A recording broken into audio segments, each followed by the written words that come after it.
testosterone high today. Testosterone, whatever the it is. Testosterone. You're darn right, Dan. Game day men's health. I have been home for nary 12 hours, and I have already been to game day men's health. Oh, yeah? Been to the Grapevine location. Needed to get my T shot. I'm on weekly T shots. That's something you could do if you go in to get your levels checked, get your testosterone levels checked. Maybe you're feeling a little bit off as you age. There's no reason to just accept that. You want to be the best you. You want to be able to get out there and get punched in the balls by your kid and keep on ticking. Well, it starts at gameday.dumbzone.com. You probably heard a lot of talk about peptides. What they can do for you. Well, Game Day can facilitate that for you. It's not just about losing weight. Maybe it's recovering from injury. Maybe you'd like to sleep better. Maybe you'd like your skin to look better. All these things that can make you feel better about yourself, make your body feel a little bit better. That can be accomplished at Game Day Men's Health, 12 area locations. Stop in, get those levels checked, and inquire about the peptides. It is gameday.dumbzone.com.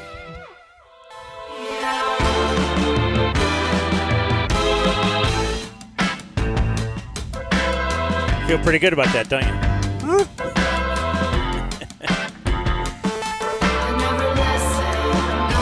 We will make a DJ out of you yet. No more clips about dead dogs. Hello, friends. Welcome to our broadcast, where today we are not in that Game Day Men's Health studio. We do love it, though. Today we broadcast live to tape from high atop my garage. It's the Dumb Zone. I'm Dan McDowell. I'm Jake Kemp. I'm Blake Jones. Booty CK. Henry is here as well. Henri. Intern Henri. And, Jake is back on the Continental 48. Did you get any duty-free liquor? Or is that just if you go to Jamaica or something? Yeah. Bahamas. I went to the Bahamas. Like, we bought a couple of bottles of how much did I save? You could $4, and it was just so clunky to carry this liquor back. Big in international travel for sure. I mean, that's what you're saying. But obviously, if you go overseas, like to Asia, the airport is like a mall. You know, it's all for the shipping. But duty-free was the big thing. Yeah. And it's like, whoa, I don't have to pay duty? That'd be great. I'd been feeling... But I never really put pen to paper on, like, what did I save for I've been feeling, the beating of carrying these bottles back? Right. I've been feeling cumbered by duty. And now you're unencumbered. A lot going on in today's program. The feature will be Brandon Aubrey. Will join us 2 hours from now, less than 2 hours. Our World Cup correspondent. That's right. He's stoked. He's our soccer guy. Could he, I mean, I guess this is the question, could he make a phone call and end up getting tickets to the final if he wanted to bad enough? Well, save that question for Brandon Aubrey. And, send in your questions for Brandon Aubrey. We haven't had him on since the GSE. So I think since then he's had a kid and stuff. So we'll talk to him about that. Like, what's it like to have a kid? Well, he had another one before that. So, as you know, it's... When you add that second one, though, change the game, doesn't it, Blake? Like, Blake used to kind of be skipping in here just right. Every day, full of energy. Do you know what's so funny? Now he has 2 kids. I remember... Now it's man-to-man. I remember going through this and you looking at me and being like, God, it seems bad. You seem like you're... Now, I was obviously struggling personally, but it wasn't all that I was struggling personally. You can look back now and see. It's hard. What was the chicken or the egg there? What's Sure, but yeah, that's what I'm saying is that you can be living clean, and that second one can still... Although the boy is testing you, right? Like, can I get you to go back to the egg? Yeah. No, you know what? That's crazy, dude. Is like... You thought it was bad before. Here, I'm going to punch your balls. Yeah, and I guess I guess I have to figure I wouldn't be taking long trips like that with my family if I were still, boozing hard, because there's just no way I would be able to pull it off. They wouldn't want to be around me, but I'll be damned, dude. I don't know. I just don't think about it anymore. I know we don't talk about it much, but there's a couple final bosses for the booze thing. One is probably getting by your close friend who's like, it's okay for you to have one.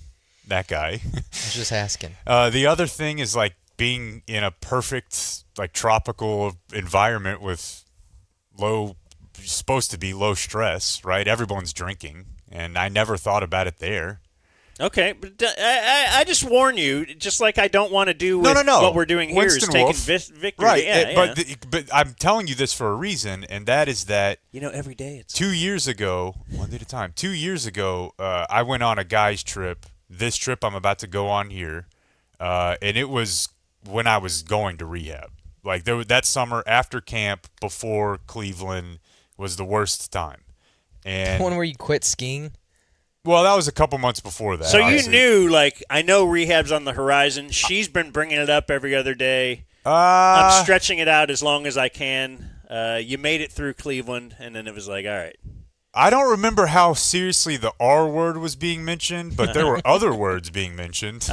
D. So at that time, that trip, which I sort of have been the spearhead of for like 20 years, and it involved like Corby and the Soroys, and it's been a shifting group of people. This is Hangout? Well, we used to go to a festival, Hangout Festival, and then it's, we'd go to Montana, but the point is I didn't go last year because I didn't feel like this was something I was up for at that time. So I'm going today. Got to know your set. You don't just go steal second if you're, Sure. Watch a pitch. Yeah, and I told the boys that last year. I was like, I don't think I'm ready for any of these sorts of things. Did they all ridicule you? No, Okay. no, they Called you understand. the R word. It's just Blake, really. It's just Blake. But no, You it's need your exciting. Blakes, though. It's exciting to be able to go today because they're all I think already there. I'm fired up. You need friends like Blake to, Keep you grounded. yeah, Friends like Blake. just to make sure that you know what good friends are, the other guys that you know. yeah, right. Yeah. You need if, sod. If everybody was And perfect you in the need world. Blake. You've got to have your setting the window. So why's school with you leaving? No, Yeah, she all Blake. fired up? That's Yeah, No, cool. actually, Nice. if by cool with you mean every single sentence starts with, I didn't know you could roll your eyes that hard and breathe that deep in disgust. So, Well, you won't be looking at that in 24 hours. yeah, it's tricky, and it's whatever. We don't need to. It's not Yeah, it's personal all time, but we do. I love hearing It's about all it, good. though. No, well, but she's banking herself another trip where she thinks she's she was doing it before I left, but the point is, we got the tricky thing is I am leaving after the show today, and I got home to We got to our house last night at 6:30 p.m. dude. What about buffer days? Don't you understand this? Well, This is his buffer. He's getting we- away. Yeah, his buffer is the show. right, get to have some fun. But I like to talk get a back sports from a guy. vacation and then just have a whole day without a show and just laundry and kind So of. the way that this worked was just a matter of circumstance, right? Like this trying to get 12 guys to go on a trip together, book a house, there's one, maybe 2 weekends a year where you can actually make that work. And it just happens to back up with, we always take sometime around the 4th. So there's just if your family and your boys trip are just going to be in July every year, you're going to run into some in and out. Now, I've never had home one day, leave the next, I don't think, but yesterday was a trying day of travel, and it was the closest I've ever come to thinking I was going to end up on plain internet, by far. Now, you might have thought that would have happened during the drinking times, because if there was another boss, the only reason I didn't mention this one earlier is because I've slayed it many times now. It is that plane, because you guys have seen it. There's nothing that the alcoholic, and I'll speak for me on this one, loves more than the plane and the airport booze. It's magical. So that wasn't involved, but we were flying back from Hawaii. We had a 5-hour and 45-minute trip from Kauai to Seattle, a 2.5-hour layover, and then a 4-hour trip from Seattle to Dallas. Now, the issues were the trip home from Seattle to Dallas, you guys were experiencing weather. So our flight that was supposed to land at 3:30, when we got about 15 minutes from DFW, went to Oklahoma City for refueling. And we sat there because they said there were so many planes trying to land at DFW that we were going to be in the air too long, and now we're going to Oklahoma City. Was this because of weather? Mm-hmm. I'm sorry. Did you say that? Yeah. My bad. That's okay, though. So now, you've been on the plane in some form or fashion or in the airport for like 13 hours between the first flight, the layover, and the second flight. And now they come on the thing and wake everyone up, and they're like, actually, we're not about to be home. We're going to Oklahoma City, folks. So you see it within, I'm almost home. You could feel, I guess you don't really feel the plane turn, but you felt a couple circles But over you're looking DFW. at your watch the whole Definitely. time. Yeah, you know. And Oh, good. Finally, this countdown. I did half feel hour. for my dude next to And me. then you live 15 minutes away, so you're like, all right, it'll take us this long to get the bags. Then I'm Oh, yeah, and in I the had car. plans. I will be home I had at a hair appointment. Yeah. But no, it's funny too because I wasn't drinking. I was not even sleeping. I did everything I could for today's show. But the guy next to me, he went 3 double screwdrivers. Heck and yeah. He was a power player. He was not really affected. Like, I could feel his energy. He was going That's to be just fine. to take the edge off. But he woke up after I've had that happen to me before too. And he woke up. He was like, "What the fuck?" He's like, "Where are we?" I was like, "Dude, we're in Oklahoma. You're going to be 3 hours late, 4 hours late getting home." So that was one issue. But Can't they just go over to Love Field? no, that's not an option. That's a dumb question. I guess like carrier agreements, right? And they have some sort of I saw that they're opening an airport in McKinney. Is it McKinney? Yeah. Maybe 4, maybe 6 gates. It's not like you can just go over there either, right? Oh. I think it has to be in there, whatever. Okay, so the trip to leaving from Hawaii, it's a 10 p.m. flight. And so it's nighttime. You get on the plane, and when everybody puts their bags up, they turn off the lights. And this is like an overnight, we're going to sleep flight. So the way the seating arrangements were, my daughter and myself were in the extra legroom row where you can't put your backpack in front of you, right? I kind of forgot about that. So once they had us all seated, my daughter and myself, and actually the guy next to us, we all 3 had our backpacks in front of us. And the flight attendant came by and said, "Excuse me, gonna need you to put these up here." And then the first guy started picking up his bag, and then the flight attendant was like, "Actually, I'll just do it." And so the flight attendant picked up first the guy's bag, then my bag, and then Nora's bag, and put them in the extra. They leave like an extra thing for just backpacks for those people. So those are up there. It's stowed away. We take off. We're maybe 2 hours into the flight. Everyone is asleep. It's sleep time on the plane. And my daughter is like, "I really need my stuffed animal that she sleeps with," because she's realizing it's like bedtime now. And I'm like, fuck, I forgot, because I had gotten my computer down when they asked me to put my bag up. I was like, fuck, I don't want to have to get back up there. I got my headphones, I got my backpack, So I you got got to my step over notepad. a guy. Yes. So I had everything. So then I was like, damn, and I'm like, "Babe, can we, daddy hug you? It's like a stuffed animal." She's like, I need it. And I was like, all right. So I kind of stepped over the guy. He was asleep. And we had like grunts back and forth to indicate we were cool. No small talk, but he kind of rustled a little bit, but he was fine. I get up there. I open up the container for the bags, the compartment, and they're packed in there pretty tight. And I start with the Hello Kitty backpack, and it's dark, but I can see the red and white Hello Kitty print. So I just grab that backpack and I pull it. And when I pulled it, I didn't see anything, but like that, I hear somebody go, "What the fuck? Fuck!" And I turn around, and there's a guy in the other row, and he's like, "Fuck!" And he's like putting his hand on his face, and he picks up a bottle of water. And I guess either not me, but either my wife or maybe that guy had a bottle of water on like the outside of his bag. Maybe my daughter had one on the side of her bag that my wife put in the little water pocket. I don't know where this came from.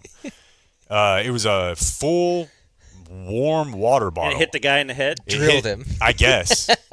Yeah. Okay, but he's not wet. No. It was closed. All right. It was closed. What was he asleep? He was asleep. But Well, actually, he wasn't asleep. Okay. He wasn't asleep. That's important because he was playing Texas Hold'em the whole time on his little thing in front of him. Well, you hit him 'cause on I had the to watch river. him. Yeah. And so it hit him in the face, I guess. He was wearing glasses. I didn't see it hit him. I only heard him like screaming like a bitch back there. What the fuck? Fuck! And so now, I'm standing up. He's behind me. So I turn around and I'm like, Sorry? No, I'm like, what happened? He's like, fucking water bottle.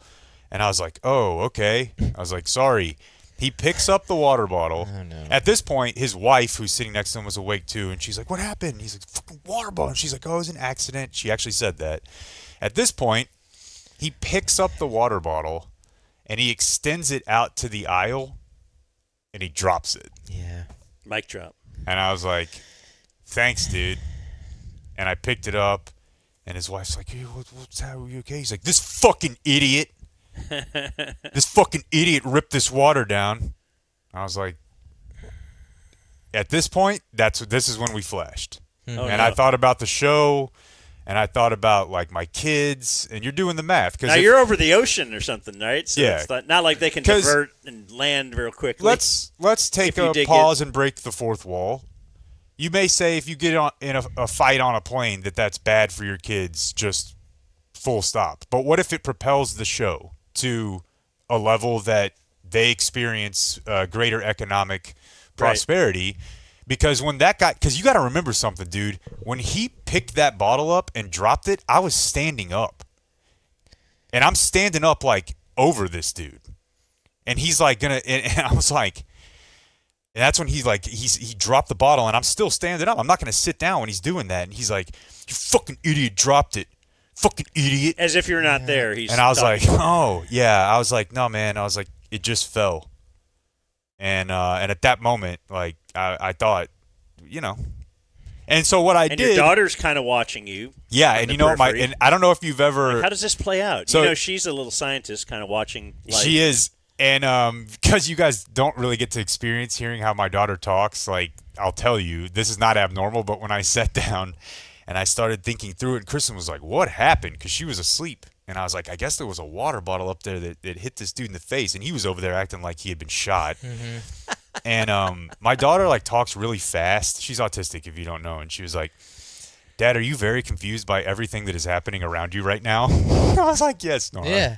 Wow, so she's giving you a little therapy, Yeah, I was like, I'm super confused. calming you down. Yeah. And then what I did was That's awesome. like Erling Haaland on the flight, I sat there and raw dogged the next 3 hours and just stared at the dude. Yeah. And every time he got up, I just followed him to the bathroom with my eyes. And every time he got up and walked back, I followed him and Now set that him can't down. be healthy. And I just for sat you there mentally. and I did at one point put on calming music and I stared at him and just breathed. And he would occasionally look over and I would just stare. I just kept my eyes locked to him. And occasionally his kid, and there's the thing too, I knew once I put it together that these people were from the Pacific Northwest. Like his son looked like, his son was 12. My son could have beat the shit out of him. Right? You know what I mean? He had a very, ew, my face, like reaction to it. So You should have long gamed it. You should have you befriend him, and then you get in his No. graces, and then 7 years from now, you steal his wife. no, buddy, I saw kind the of wife. The wife looked like how you thought. And she was like fine enough in trying to chill him out, but the wife. It's not. I'm not saying you do it because it's going to benefit you in any way, but revenge on this guy. That's a good point. Yeah. But no, I could Or tell. you I just didn't- quickly poison his food. I don't know. Something. I could tell that he's not the type of guy I wanted to be friends with. But no, so I that don't know how you stopped yourself. You're not gonna like swing on the guy, but I did consider. Didn't having the kid and the peripheral vision weigh in on that? How you stop yourself? Yeah, no, Like, of course, Blake. Like, Blake would. He's just playing. He wouldn't have actually. When I drive, I just got done yelling at an old guy in a parking lot. I'm going the other way. I know, but the plane is just. The plane is risky, but he drops the water bottle, whatever. You're even. He calls you a fucking idiot. That's okay. We're not. This is not a normal situation anymore. I felt like just continuing the verbal escalation. If anything, of just being like, dude. You're just getting your pawns out there. Sure. Call him a pussy. Do something. So that was an interesting plane ride. Springing this on you, Clayton, but I just put one image in there. You guys know, and I'll finish with this, that I love watching other people watch movies on planes. Yes. Because I think a lot of times you're like, I don't want to commit to watching a movie. I'm going to get some stuff done. I see this happen to people all the time. Like, I'll do some emails. I'm going to do some spreadsheets. But you can't because you're in 12C, but in 10A, Thor Ragnarok just started. And every time you look up, it's the only thing in your field of vision. And so even if you don't know what's actually happening, a guy a few spots in front of me thought, here's the time to take the spin on this new film. What do you guys see here? I see a monkey. And who? Is that Michael Jackson? Yeah. It's Bubbles and young Michael Jackson.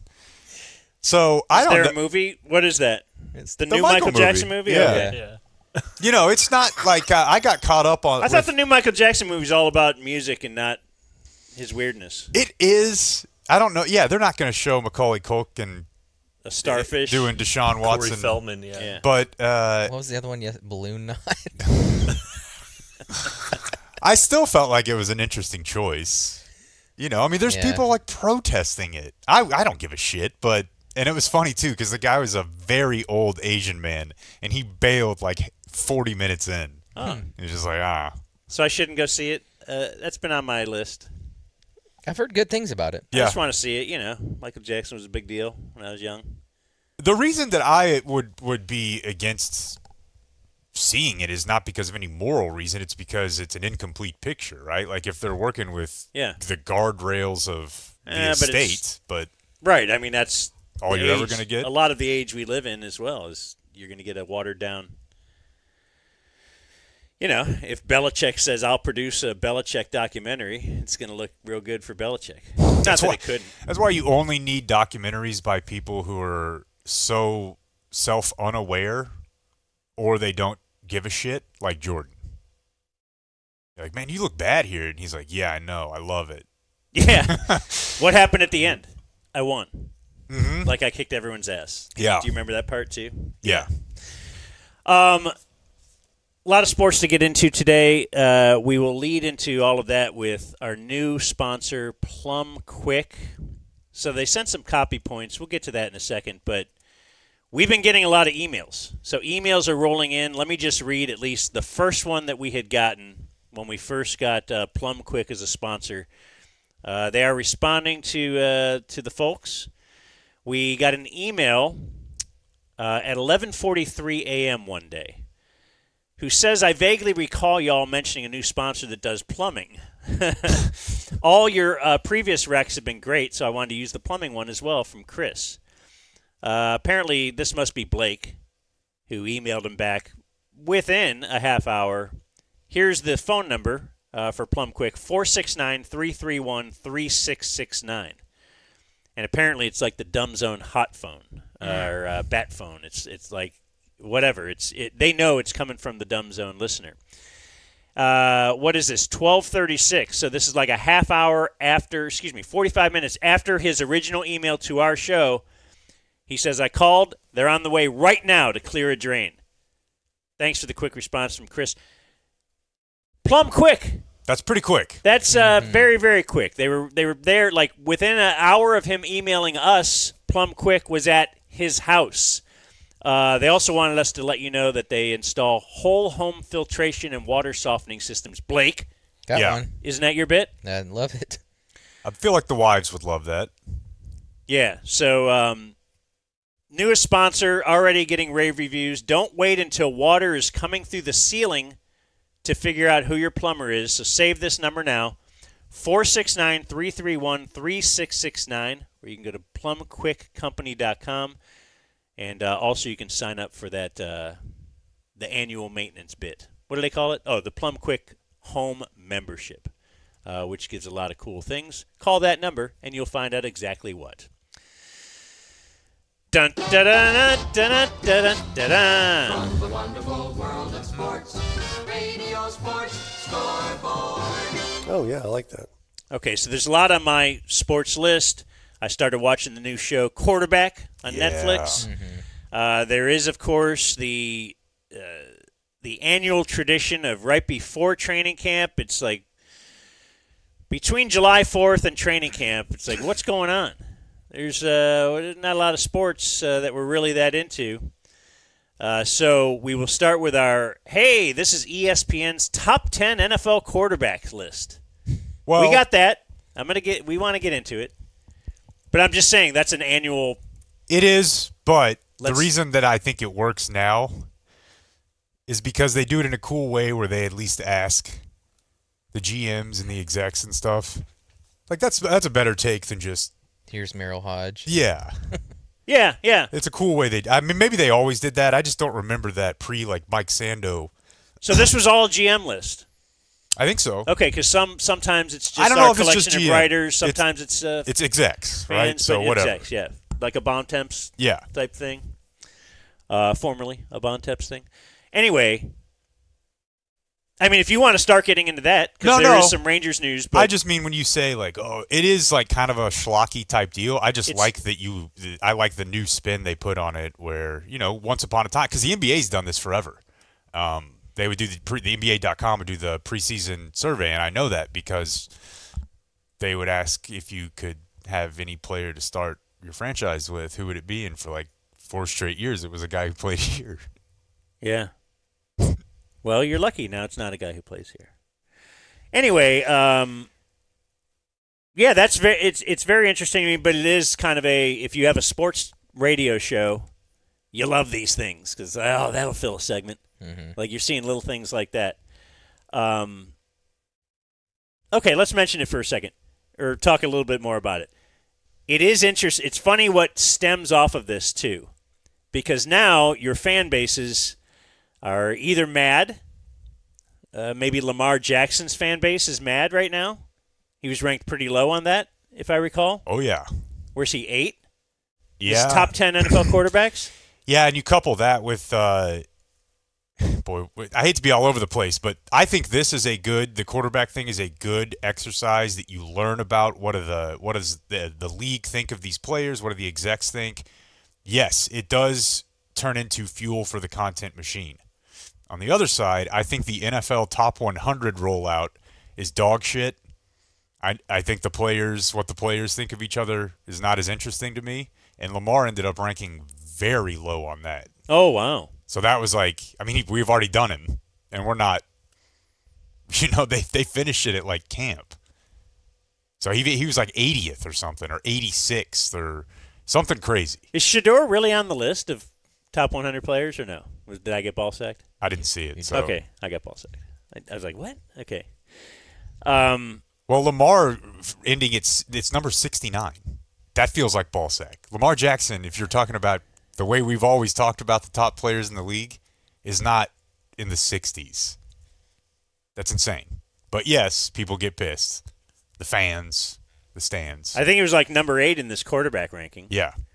Dak was 6, by the way. An all-time high. And wasn't Jalen Hurts also very low, or was Jalen Hurts number 8? Hurts was pretty low. Let me pull it back up here. But what this gets you to do now is your fan base can, take a look at this. Look at Jalen Hurts' stats side by side with Patrick Mahomes. Now, what you need to do here is make sure you do the right time frame. So if you can do it for the last 3 seasons, look at Mahomes versus Jalen Hurts for the last 3 seasons. Similar in passing numbers, but look, he's got like 40 more rushing touchdowns, and what we're saying here is Jalen Hurts is as good as Patrick Mahomes. We lived through this with Brock Purdy. Look at his numbers versus And speaking of Brock Purdy, Ethan Strauss recently wrote a column, and it was kind of looking at this, and it was talking about something that piqued my interest in that it is interesting that the world of analytics,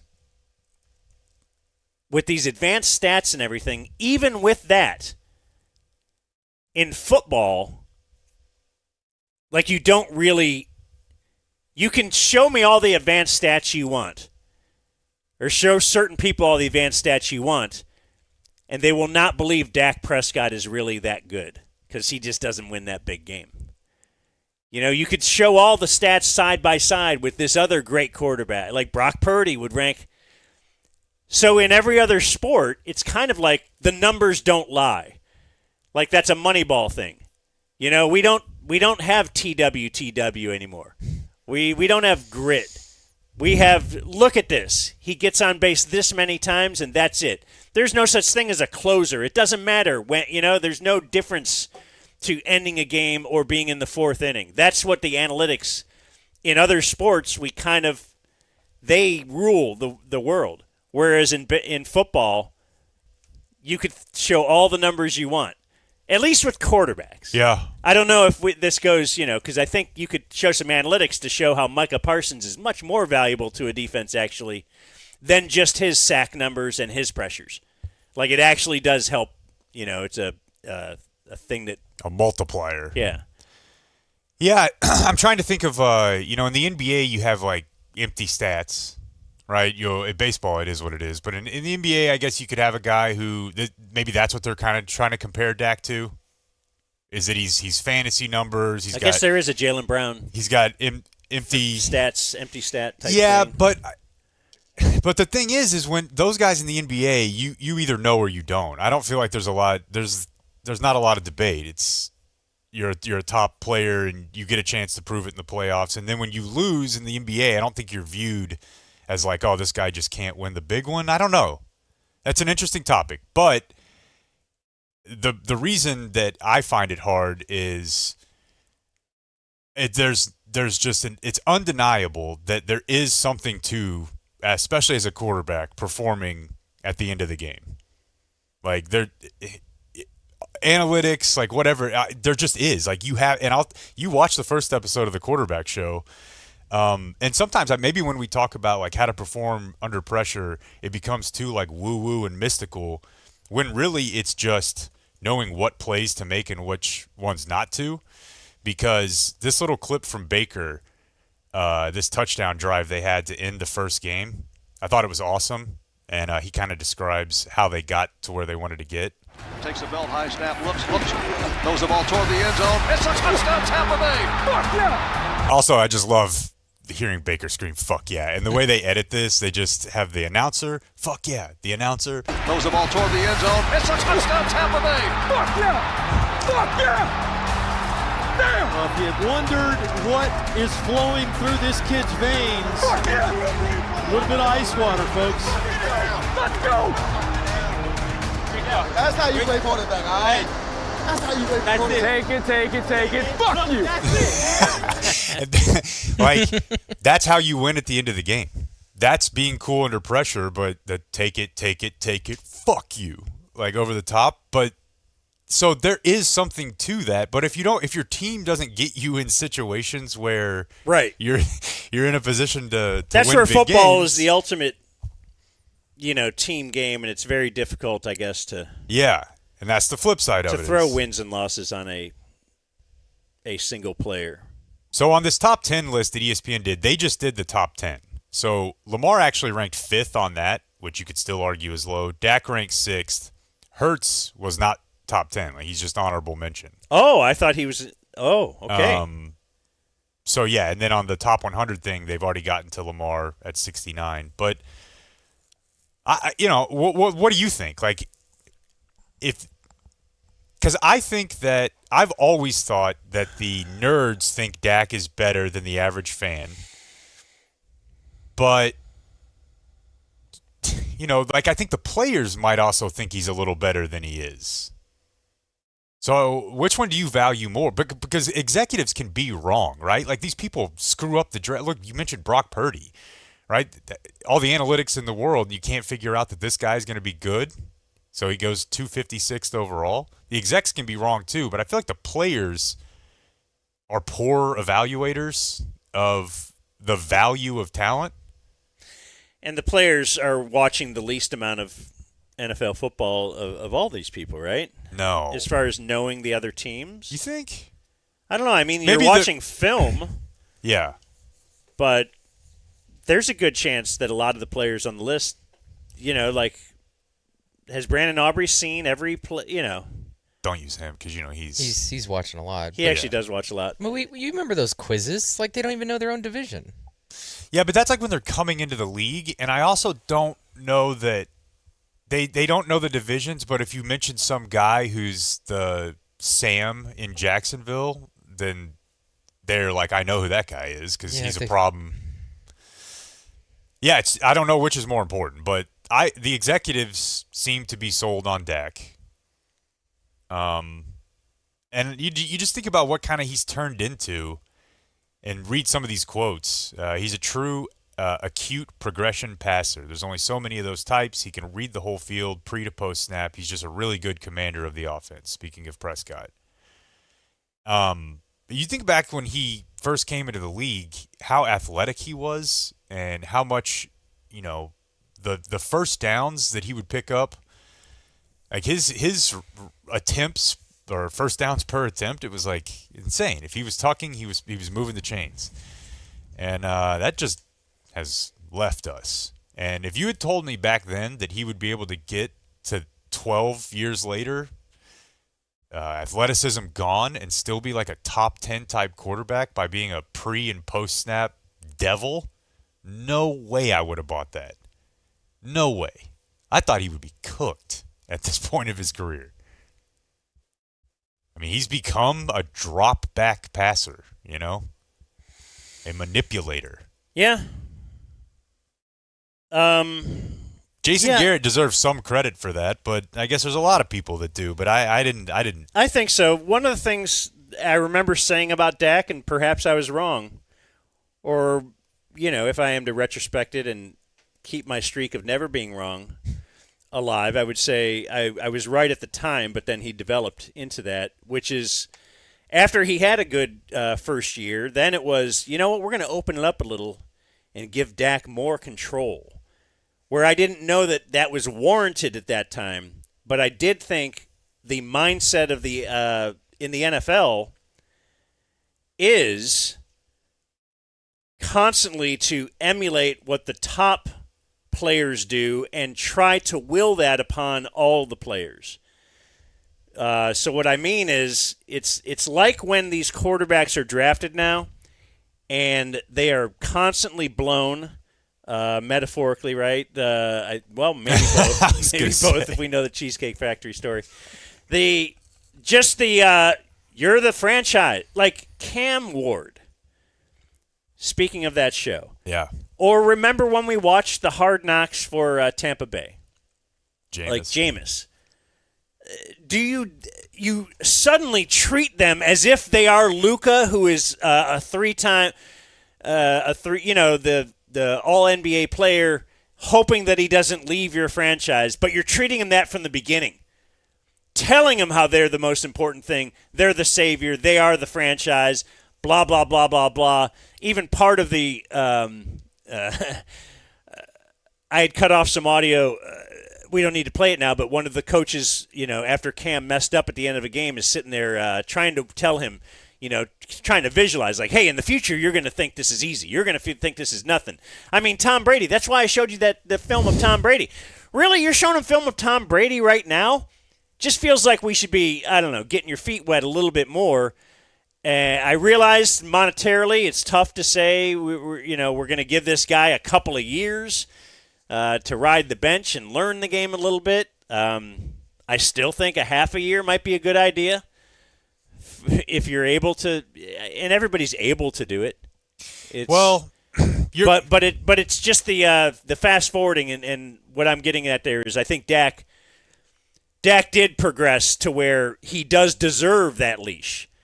Give him more freedom in the offense because, yes, he is. But I just think we're so quick to try and project every quarterback into what the best possible thing they could be.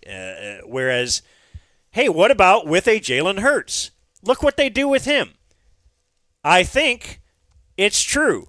He's not the best quarterback. He might not be a top 5 quarterback, but the way they use him, the way they use his skills, they have built a team around him just perfectly. And they run the offense just perfectly for Jalen Hurts. Purdy is another one that... Purdy might be another one. It's a different game, but they use his strengths.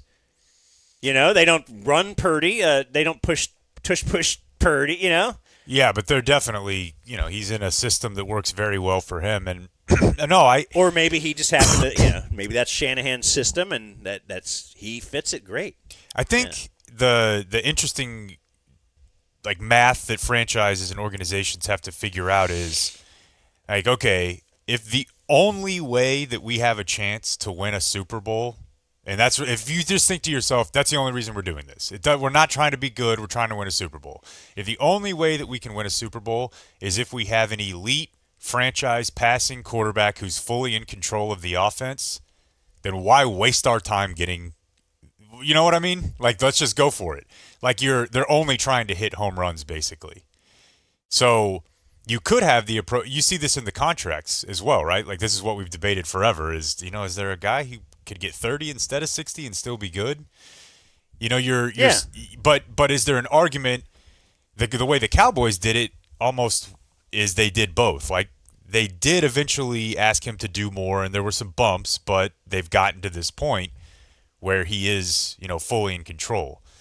But you're right. Not every guy needs to be given that as early as they are. The fortunate thing for Dak was he wasn't a first-round pick.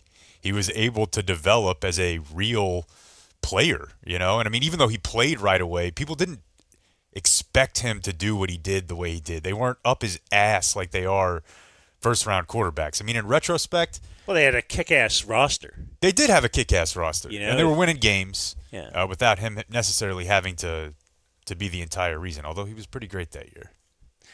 All right, we have more sports, a big sports story, but we will say this Rangers talk will be brought to us by Flooring Direct DFW.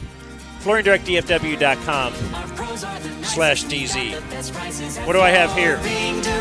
You've got a piece of a floor, a beautiful floor with the light just dancing right off It's this one, or we've got it pared down to 2, I believe. It's a very difficult process. Will that be up here? When you have a wife. That's going to be awesome. I think we're gonna carpet up here because of the dogs. sound.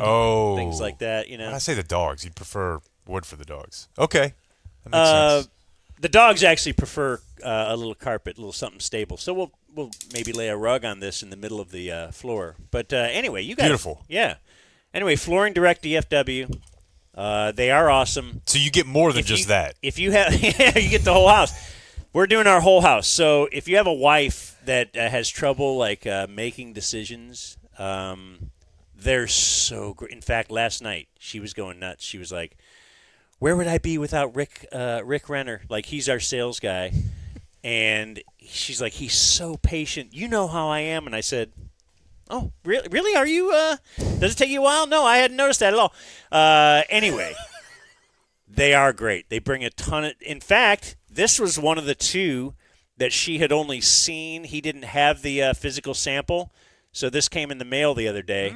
He's like, "All right, we'll just send for some samples." Yeah. Just to see. So that then she's walking around the house with the different samples last night. She's laying them on the counter, and I go, "Why don't you lay it on the floor, because then you'll see how it looks." She's like, No. You got to look high, and then you got to look low. Oh, my God. So she's doing walking around the whole house worth with the price of admission. It was great. But we're going to have new floors. You can do it, too. They'll beat any deal in DFW. They are DFW. That's another thing. They are a local company, and Dan Ratcliffe is a guy I've known for a long time, and they are going to treat you right. So check them out, flooringdirectdfw.com. Do you have their number in front of you? I know they have a number, too. 972-449-9456. flooringdirectdfw.com/DZ. DZ. The Rangers. It's really, I guess, in DFW, our top story today. That the Rangers have, at the All-Star break here, they sent out an email saying, we're no longer on this streaming platform. Now, if you want to watch Rangers baseball, you have to go to this streaming platform. We're not on this streaming platform that nobody had heard about a year ago. We're now on one that nobody had heard about a week ago. What we're seeing here is the continued. Like, I don't know where we're going to be in 10 years, Jake. I mean, the media sports landscape. We're going to be up here with brand new floors. We'll probably do it again in 10 years.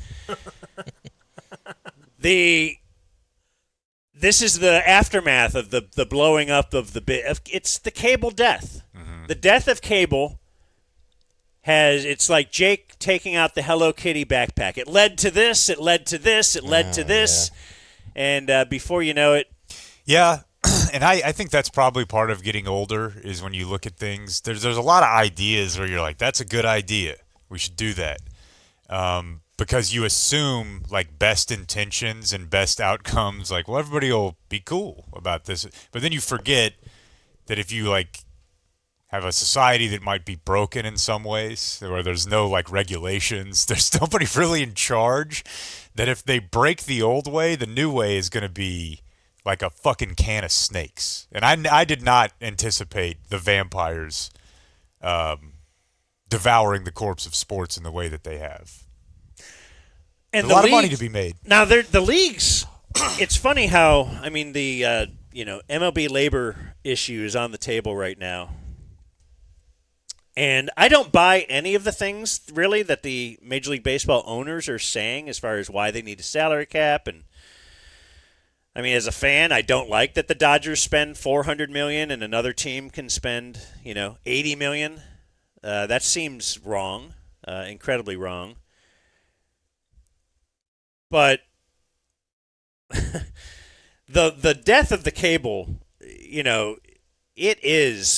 this is going to be very significant because a team like the Rangers were making like, what was it, $500 million a year off of that kind of a thing, or that's too high, right? They signed $1 billion-something package many, many years ago. The point is they were making, quite a bit on local sports rights revenue. And now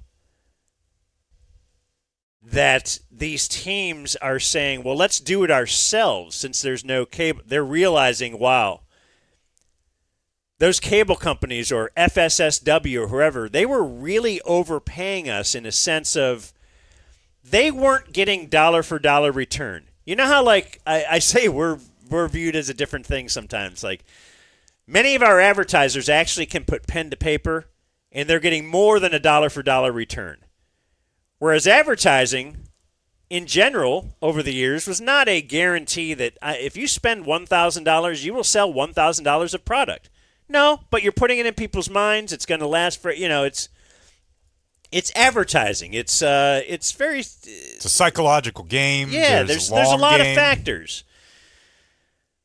Well, sports were playing like we're in a dollar for dollar game, or they thought that they kind of were. They thought, hey, my broadcast, the Texas Rangers are so popular that it is worth, I don't know what it was, $250 million a year, whatever they got. They pocketed out of that deal. No, what they needed, though, they needed innings eaters at the Fox Sports Southwest, and they needed programming. And it's like, you know what? This will be like, it's a feather in our cap to have it. It's like when CBS signed Letterman at first, right? We're going to make our whole network, like this will be good. It's why you get the Olympics. You don't make money off the Olympics sometimes. But where do you make money? Because we can now, all these eyeballs that are coming here will promote all our shows that we have on, do you make money on the NFL? I don't think you do. I think if you did, the NFL would have never disbanded the NFL Network. The NFL Network even found out, God, When we sell the stuff ourselves, we don't make nearly as much as when we sell it to a network. So ESPN just paid $1 billion for our rights. We were thinking they sell $2 billion in commercials. They don't. Yeah. It's actually just to hold, wow. So that's why the NFL got out of the broadcast game. They merged that with ESPN. They're like, it's better if you guys do this. Well, now that the Major League Baseball, the NBA, and hockey are losing their local sports, cash cows that were backing up the truck to make sure they can get programming on there, they're all learning that. And they're all trying to figure out a way. And that's what we're in the middle of here. Or maybe we're at the very start of here.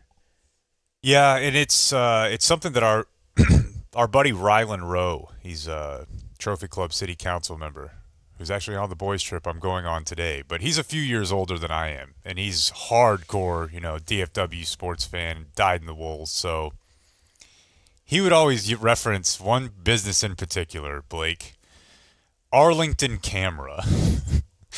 You would, or let's use the smash and low prices out in Garland. Are you talking about one of those Ranger advertisers who see the math works out to somewhere like $600,000 to $1 million a game on their previous deal. It was somewhere between 80 and 130 million a year. And you're watching the Rangers and you're watching the inventory, and it's like it's a commercial that looks like it was shot in 1977 in like this. I've been to Arlington Camera. How are these companies buying $500,000 to $1 million of advertising 5 nights a week on this baseball game I'm watching? Like this just does not math. Right, they weren't. They weren't. And so somehow it puts me in a spot where I almost feel like I have to be but the players, it seems like at some point they're going to have to make less.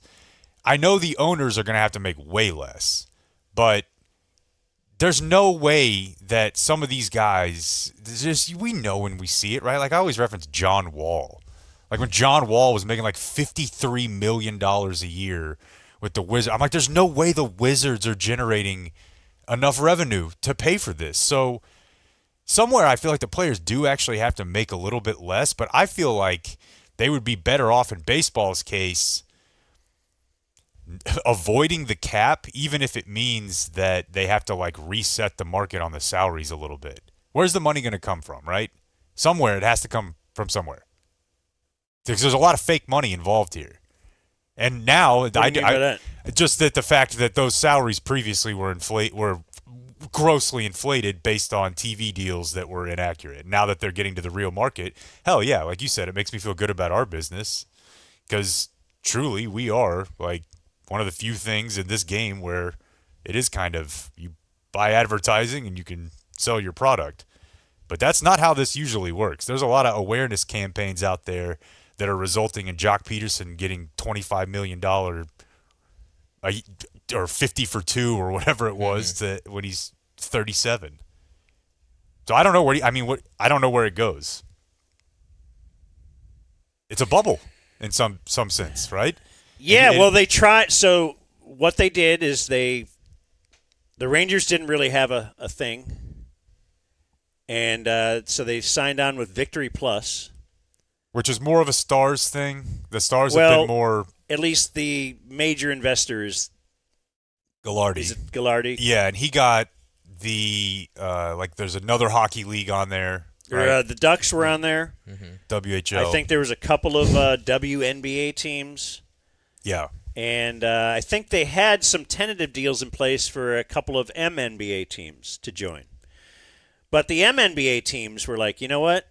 Yeah, we'll try this for a year maybe. And the Stars or Victory Plus really they needed to get some long-term deals in place because they were trying to get more funding. They're not making money on that at all. They're losing a lot of money on it. But it's, Netflix lost money when they start, right? All these companies lose money when they start. That's what we've learned in business here. Like if we would have taken a bunch of investment money, we could have started bigger and had a big, huge studio and built this and all that. And gold bracelets. But it would be losing money in the theory that in the future you will, it'll catch up to that. Well, Victory Plus didn't seem to be on that path because everybody's trying to do their own thing. It does make me think a little bit. I'm jumping around here, I know. But it does make me think a little bit about this game we're in now of leaving terrestrial radio and by whatever reason, others that we know and many people have done that now. And we would reach out and be like, hey, why don't you could join our thing. Well, no, actually, we want to make the money, so we're going to do our thing. And we want to do like a little network thing, or we want to, like, everybody wants to be the head of the thing. And that's what maybe the Rangers were kind of in on this too. Like, hey, because they switched to an app now that one of their owners. They switched to a streaming service. There is no app. Oh, there's not even an app yet? No. No. Okay. You got to cast your TV. Which I know to you is not a big deal, but I am more him than you on the generator. I watch a shit ton of sports on an iPad or on my phone, dude. Like, I watched the entire World Cup games. Yeah, I watch stuff on my computer all the time. Yeah, but the computer, at least you can go to the website. Victory Plus's website was not great, but Did you see Buzzer's website? I haven't even no. So it's BZZR, right? We Yeah. don't use vowels. They have a live chat during the game. No. Yeah, they do. You can jump right in there, just like our YouTube feed. Yes. You think that'll go well? Like you can see There's it. no way. I Yes, mean, it's got to be dude. moderated in some way. Yeah, there's no editing. No, people have already said there will be new slurs invented by by the next time we play Houston. It's crazy. No, I mean, I honestly, like, I'm not a heavy porn guy anymore. But the second I saw it, I thought of Brazzers. So I was like, what are we doing here? This is just. I'm gonna call it Brazzers. Oh. But yes, that's the conspiracy. Is the whatever. What? Well, because Liebman is owner of right. Buzzer Streaming or something like that. Well, it's not really a conspiracy. I mean, Actually, no. So Buzzer's website, the minority owner who is chairman of Rangers Sports Media and Entertainment Company is Neil Libman. And that's what I thought he was. Right. I thought he had a cape. Yeah. I thought he had Libman. It's funny, too. Have you ever seen the dustpan? No. It's a brand of dustpan. Libman. Oh, yeah. yeah. I've absolutely walked around Home Depot or Lowe's, seen that, taken a picture, and said, I'm going to tweet this at Jake or something. Yeah, no, I've posted it never done before and said, it's me, guy who thinks Libman. that the only reason that you don't agree with me is you don't understand. Libman. Anyway, yeah, sorry.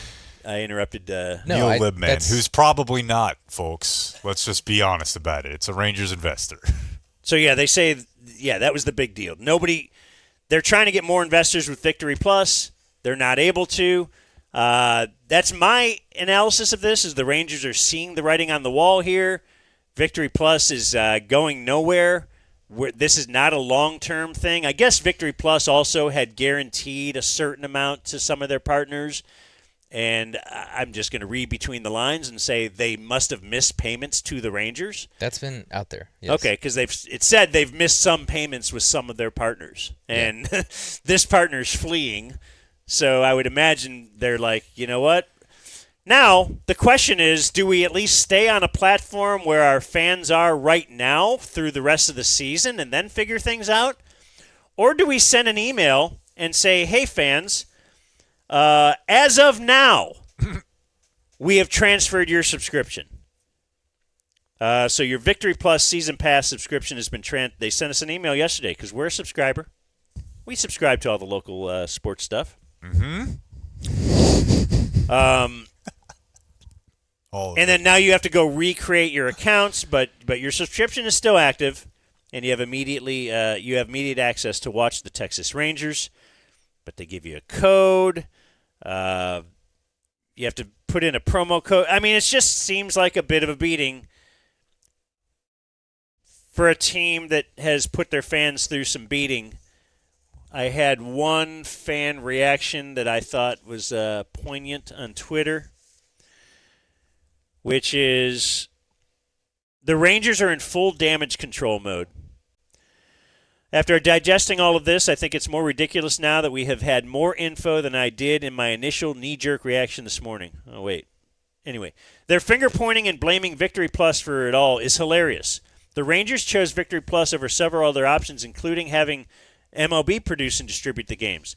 They also didn't find out just yesterday this was a possibility. Why are we getting 2 days' notice? An absolute shit show. They've been pissing in our face since they won the title, decreasing payroll heavily despite all the World Series money that poured in and being in a top 5 market.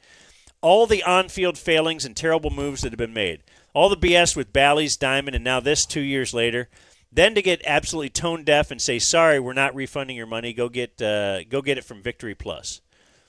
I'll suck it up because I love the baseball and this team, but F you, Ray Davis. Sell the effing team.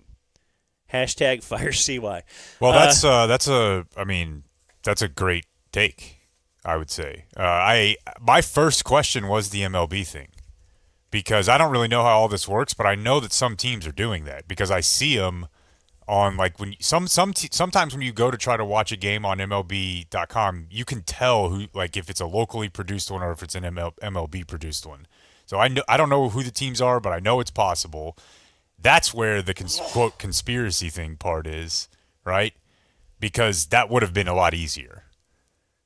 But then that guy wouldn't be getting the cut for Brazzers, the company that Libman owns, right? Well, why did they do Victory Plus in the first place then? That I don't really know. I guess maybe it's because, like you said, that there's some level of synergy between the Stars and Rangers, and they thought that by doing this together, long term it'll make both. But then things immediately, it's like, okay. Yeah, that would make sense. A Dallas Sports Network. I mean, also, again, I don't know how this stuff works, but at some level, I feel like this is how I used to think about like sending 20 people to a Cowboy game to all have the same audio, and I'm like, we have Dropbox. We could. Do I really need to go to Washington, D.C. to be in the locker room? I will, but like at some level, I think it would be cheaper. Like, doesn't server space or internet, like if every single buddy wants to be we are in charge, it's but just us, then everybody's looking in a silo looking around like, well, we all have our own thing, but none of it. Yeah, but your as you say, maybe a bigger picture long-term play would be to for the local teams to team up and say, let's be on this one platform because then all the local fans could go there and that's the place to go because now you're really going to tell, we all think we're big things. That's part of the problem. Once everybody's separate, you're like, oh man, actually, I mean, you see that DLLS we've even mentioned before. Their Cowboys numbers are huge, but they don't get – or wasn't even there another thing? There are different websites that have tried, like, I'm going to be Dallas sports only. And they find that the Stars and Rangers get a trickle compared to the Cowboys. And the Mavs, I don't know how they are, lately either, but well, this is Stars, Rangers, and Mavs are all the little brothers fighting for the attention. There's the Star, is the Cowboys. But if they all kind of joined up, that might be a lot better. Like when they were all on Fox Sports Southwest. Fox Sports Southwest, and hell, throw some Two Hots in there. Call them the Fox Sports girls. But then it would be, well, who's got the big ownership piece in this? Right. Who's getting the bulk? Isn't there any way for the three of them to own it 33% each? Well, you could own it 33% each, but I would imagine if I'm the Mavs and then the Rangers in that order, that I'm like, well, we're certainly not going to be splitting revenue. I mean, their rates have got to be different, right? Yeah. But that is why. But the rates were different on Fox Sports Southwest when they sold ads. Yeah, and I don't know how but they didn't own it, right? Probably, yeah. And they each got different monetary packages from Fox Sports Southwest. And they made it work. And that's so the 2 points I would have are, again, Cuban was very instrumental in keeping the Mavs and Stars in the same building for a long time because, yes, the Stars are always going to be a pain in the ass thinking, hey, we're 50-50 here, and that's fine. If they organizationally they want to stick up for themselves. But Cuban made it work. And then the other thing is, we've talked about the price, like when these teams are moving and that the tickets are just going to be exorbitantly expensive, right? Like they can charge whatever they want to charge. The whole thing with the new Mavs Arena is going to be more premium seating, more basically non-basketball viewing options for you to pay for, like club seating. And they can charge whatever they want for that because I told you I heard Junior reference some study on the ticket that was like the accumulation of not just wealth but spending in America. Like 90% of the spending is done by like 10% of the people. And if they just want to target that 10 or maybe even 5 top % of people and cleave off the people that might be able to pay $100 for a ticket instead of $400, it doesn't matter because they have enough people up in that top 5-10%. Much more on the high end. They'll make so much more. They've done the numbers. So that works on the arena. There's a fixed number of seats, and it's a live event that everybody's stoked on. This other stuff that they're trying to do over here, though, it will piss even that top 5-10% of people off that will cancel this shit out of principle.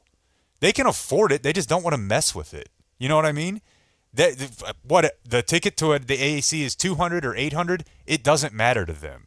But this stuff, it does. And this stuff, you're like, I don't. How much of to what mess you with pay it. for sometimes is convenience. That's what I'm saying. Is that these people are like, so what do I have to do to watch it? Like, I just don't. And then they're usually business people. If I have to go through those if they're that hoops wealthy, to watch it, I'm just not going to watch. They're looking at you like, why don't you have your shit together over there? Like, we don't want to. I don't. This is an F around and find out, big time. Somehow we turned that into, hey, we're really good at advertising. No, but it's true. And now, I don't mean to, okay. Why don't you tell it? What? How am I going to get my grandpa on Buzzer? You're not. How am I going to get my parents on Buzzer? That's what I'm saying. My dad makes a lot of money, and he'll pay a lot of money to go to the game. There's no chance he's downloading. When they finally made the Bruzzers. World Series, like just made it, I remember doing a segment about my neighbor Bill. Because he's an old man, used to, just get out there and mow the lawn, whatever. He's listening to Nadell on his headset on daily. That's just his whole his life was the Rangers. And yes, that's a great point. Your grandpa, I mean, that he's watched more innings this year your than baseball Jake fans and I have in the last 5 combined. Your baseball fans are certainly older demographic, right? Yes. Like, am I one of the last people that has just grown up being a huge baseball nerd? I don't. You were though, Blake, right? Yeah, but I'm interested. This is a But you know what separate I also topic. did? Because it was just on every night too. Yeah. And it was an innings eater for me, for little Dan, little Danny at that time. I'm now Daniel, of course. But before my metamorphosis into the greatness you see before you, yes, I was a little nerd, but I could watch the game every night. Would I have been able to find Buzzer? I guess little kids can probably find it. Yeah, but the little kids now they got to talk their parents into spending $100 for Buzzer and figuring out how to play it. Wait, what are you supposed to do? What if just you're the not? Rangers What if are you're 100? 10 and you want to watch the game? All right, you got to get Dad's laptop, Chromecast it to the TV. That's where it's the big picture on the fandom. Fans, yeah. Because I think about that a lot. The whole youth sports thing, right? Like the youth baseball thing. It's half my timeline now. I have some good ones in viewer mail. But are those kids going to be MLB fans? Like, you want them to be. They idolize some of the guys who are in MLB now as stars, but they're not watching baseball. I promise you that. But you want them to move into that, right? Like when they're in high school, college, that they're going to go to games, get hammered with their boys, and become baseball fans, right? But if it's impossible to watch, I don't know. They're trying to make it like Twitch for sports. That's what they're trying to do. I feel like they're trying to make it like Twitch for fill in the blank is like all of society. And Oh I yeah, just didn't they just label put it as some like tits on there? Just give Dave Raymond implants. Hold on, the Rangers game is over. We're gonna send you on over. We're Jared's gonna raid the gotta Dodgers. Right. Welcome, Dodgers fans. Here's the Rangers fans. Jared's doing the Hype it post up. game from a hot tub. Right, party lights. Didn't they label it as it's like a social media something for sports? This will go great. All right. Well, before we get into viewer mail, I'm going to tell you guys a little bit about my experience with Braintopia. I've told you I have 2 kids. One of them recently bit me in the genitals. He's the one who has not been going to Braintopia. Okay, good. So, my daughter, as I referenced there, she is autistic. I'm not sure, what other diagnosis, ADHD, but we looked into Braintopia after Julie and her son had some experiences with it, and it's neural feedback. If that's not something you've heard of, it's something athletes do or have been doing for a long time. And you go in, it starts with a brain map. Any Dumb Zone listeners will get 25% off their first map. I want Dan to do it because it's really interesting to have them show you your personality on a map and show you the things that your brain reacts poorly to or well to on a map. So the map, you'll get 25% off, and if you decide to do the sessions, you just sit there for half an hour and watch TV. So you watch TV, or can you just look at a picture? It has to be moving. Okay. There has to be audio, and so. So could it be the making of the one video shoot with Anna Nicole Smith? You could probably do that. Okay. Yeah. I bet you they would line that up for you. I just remember that from being a young boy. What are the sessions for? So you sit there, and while you are sitting there, they are measuring and providing feedback to your brain. So let's say that you're somebody who is, you know what? I'm not going to make any guarantees. I think I have to be tricky about that or particular about that, right? But it's working well with you. It's worked well for my daughter, like in ways that make me tear up. Like the change in her in a matter of 4 months cannot just be simple aging. Like, it happened. She's now calming you down on a plane. Dude, my daughter, I witnessed a serious change in my daughter's, like, anxiety, in her confidence, in her... It really has helped Nora out. So, give it a shot. 972-640-7022. They do it for adults as well. I did it. I was already kicking ass, though, so I don't really know... you were. How to provide testimonial there. But get the brain map, 25% off. Start there. 972-640-7022 or braintopiacenters.com. All right. We have a change in scheduling because our all-pro kicker says he wants to be on here in just about 5 minutes or so. Okay. So do you want to start and do an email or two and then get interrupted? Let's do that. I just asked a question and then just decided what to do. That's great. Who am I? Pulling my wife? Oh, yeah, wait a minute, Uncle Hotmail. Hey. So do you want to get Chinese tonight? Yeah, okay. Actually, or no, she'll be like, what do you want to eat tonight? I want Chinese. I was thinking Mexican. Well, why'd you ask me?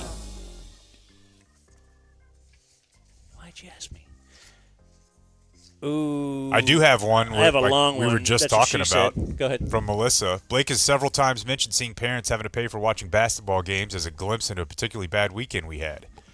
We have twin 12-year-olds. My son plays on a club baseball team and a club basketball team. My daughter plays on a club volleyball team. We had a weekend where there were tournaments for all 3 sports. To get into each sport per person to watch my child play, basketball $25 a day, baseball $15 a day, volleyball $30 for the weekend. Unreal. The tournaments, these facilities will clear $60 to $70K a weekend. I cannot go to a pro, or she said, I can go to a pro sporting event for the price of watching my kids play for a full weekend. She said, you're going to see this with your son based on how you've talked about him. At some point, club becomes the only option if you want him to compete at a higher level, and you're trapped, even though you're fully aware they are robbing you blind. She said, I will say my son has been involved with it longer than my daughter. He's learning things through his baseball team that'll help him well beyond the baseball field and make friends for life at the end of the day, and that's why we do it, which is both A, probably true, and B, probably cope. What you tell yourself. Yes. But we're all going to be there at some point. Yeah. Well, joining us now to talk about that and many other things is the great Brandon Aubrey. Here, I'll jump to the end. Aww. Oh, you want to hear the whole thing? Well, I thought he might be on a time crunch. It is brought to us by Community Mechanical, CommunityDFW.com. 469-667-7290. That's the number. You can call Travis. You can text him. That's what Brandon did once, and Yeah. they ended up fixing his stuff. What is the deal, man? What's going on? Yeah, just had a meeting. We're building a house. So Colton was running around with father-in-law the whole time, and he got exhausted and fell asleep on the drive home. So nap got moved up a little bit earlier. He's sitting here in the back seat with me now. Hopefully he stays asleep for the duration of this thing. Boy, that's risky. Do you have firm house opinions? Man, we just did a spot that it's similar to, I'm sure, what you're dealing with. Like, do you look at a lot of floors and say, you got to try to read which one they want and then agree with it, right? Like, where are you in the house process? Yeah, you pick your battles for sure. There's spaces I'm going to spend a lot of time in, and I'm going to fight for what I want there. But in the rooms I'm not going to spend a lot of time in, I just kind of acquiesce. I feel like we agree on a general feeling of what we want the house to feel like. So not going to be a whole lot of battles. I know we're going to put in a gym, and that's where both of us are going to spend a lot of time. So that's going to be probably the biggest, I guess, argument spot I feel coming. Is your backyard gonna be like Dax, and you can have a goal up there, and you can just do your kick in there, or what?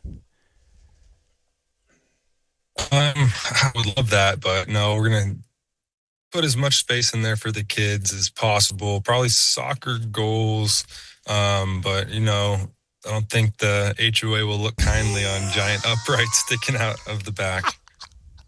Hey, you want Brandon Aubrey in your neighborhood? This is what you get.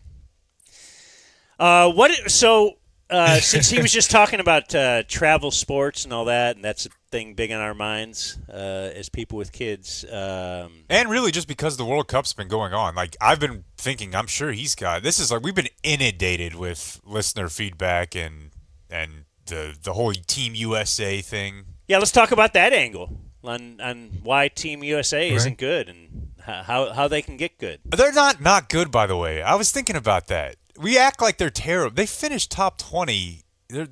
I know, but we're the U.S. and we want to be number one at everything. And if we're not number one, or at least in the top few, then we're not good. I just feel like that should be said. Like, we're doing this. Why is this a disaster? The U.S. development, does it need to be changed radically? This and that. Like, it's not.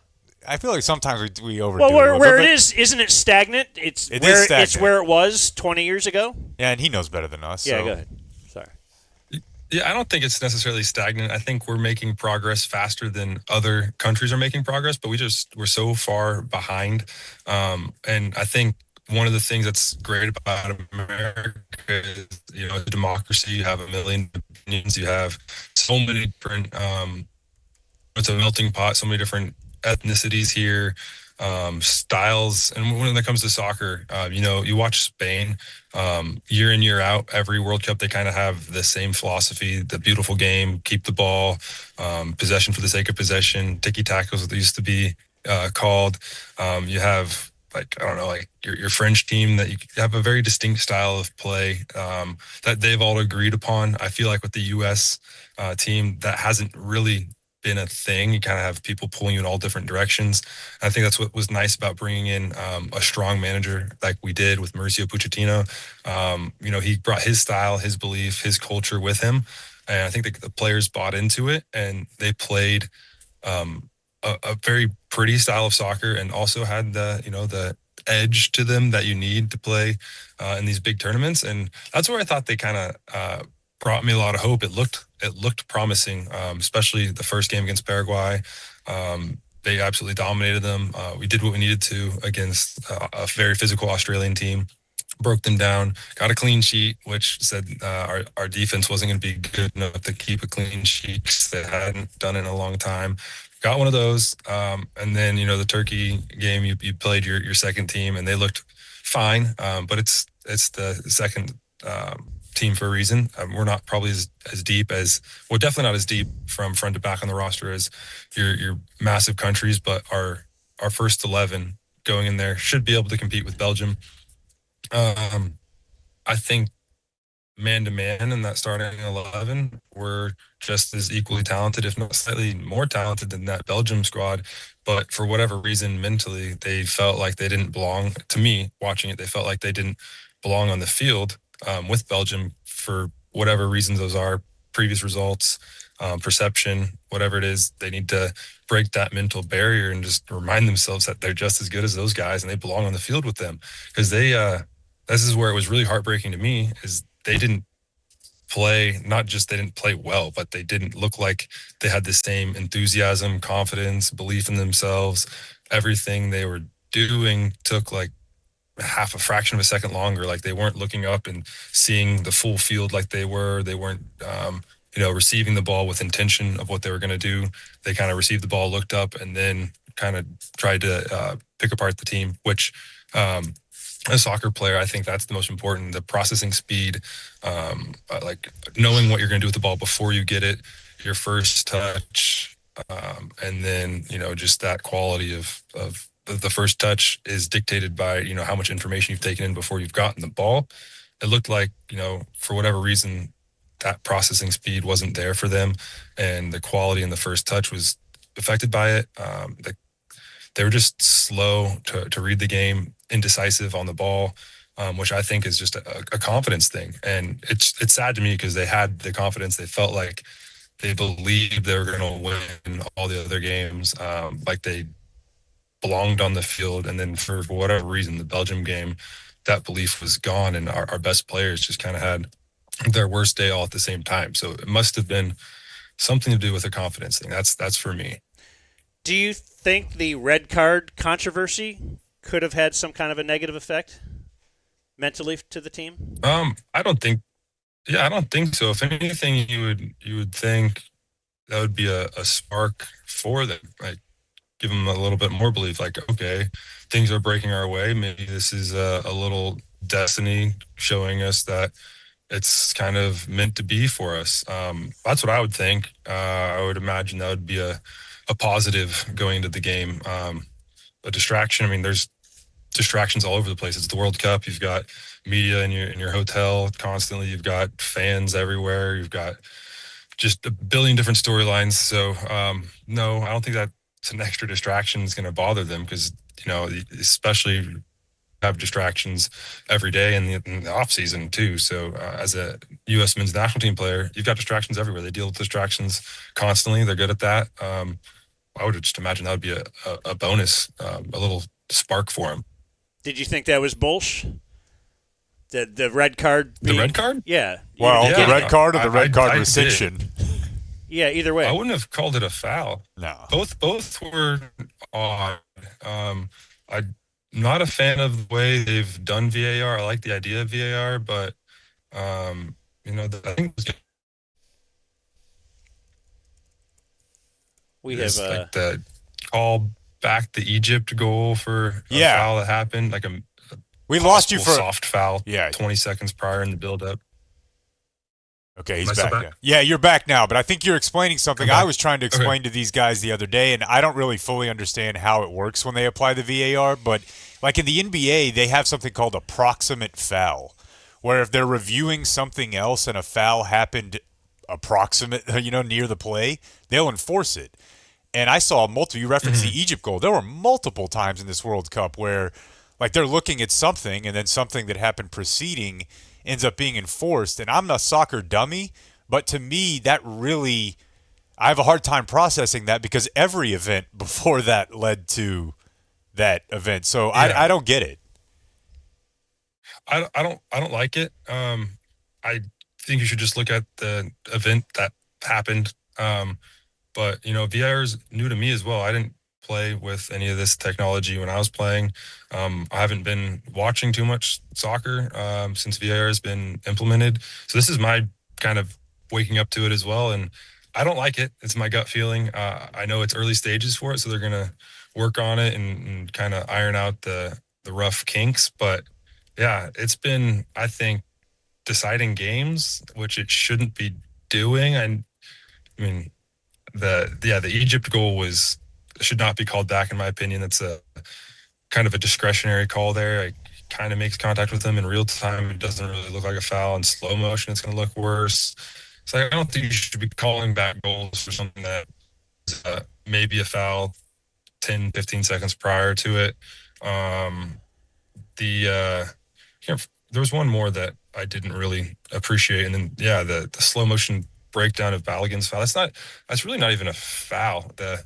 He's reaching for the ball, and defender kind of pushes his way through his back and pushes the ball or clears the ball away from him and knocks him off balance. He's just trying to put his foot down. It's got to go somewhere, and the defender just occupied the space. I wouldn't have called it a foul. Referee didn't call it a foul. Obviously, if you take a still shot of it, it looks terrible. But yeah, I don't think that's a foul. I don't think the one that Messi was getting compared to was a red card either. It's probably more of a yellow card because it's a tactical foul, and he's not trying. There's a little bit of intent usually when it comes to red card, unless it's really, really, really reckless.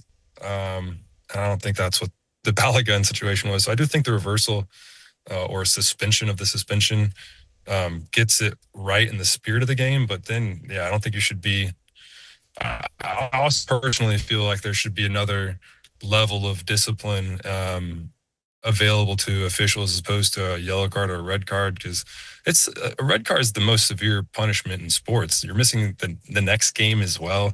The end of the game, your team has to play down a man, which is almost impossible in soccer. I mean, you can hold on to a lead, but you can't really score again if you fall behind. So it's kind of the end of the game, and I don't think VR should be used in these ways. Maybe if like off the screen somebody's punched someone, go to that and give them a red card, but not this way.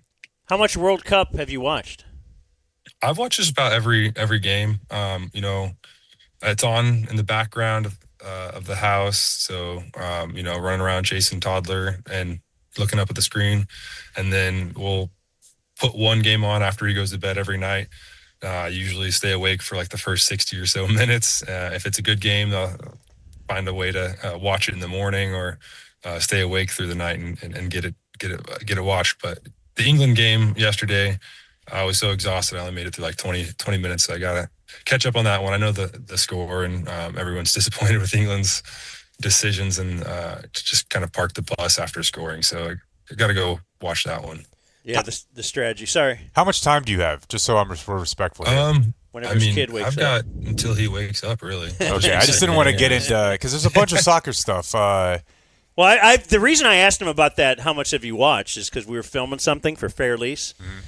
Mm-hmm. Congrats on getting involved with Fair Lease, one of our fine sponsors as well. Good people.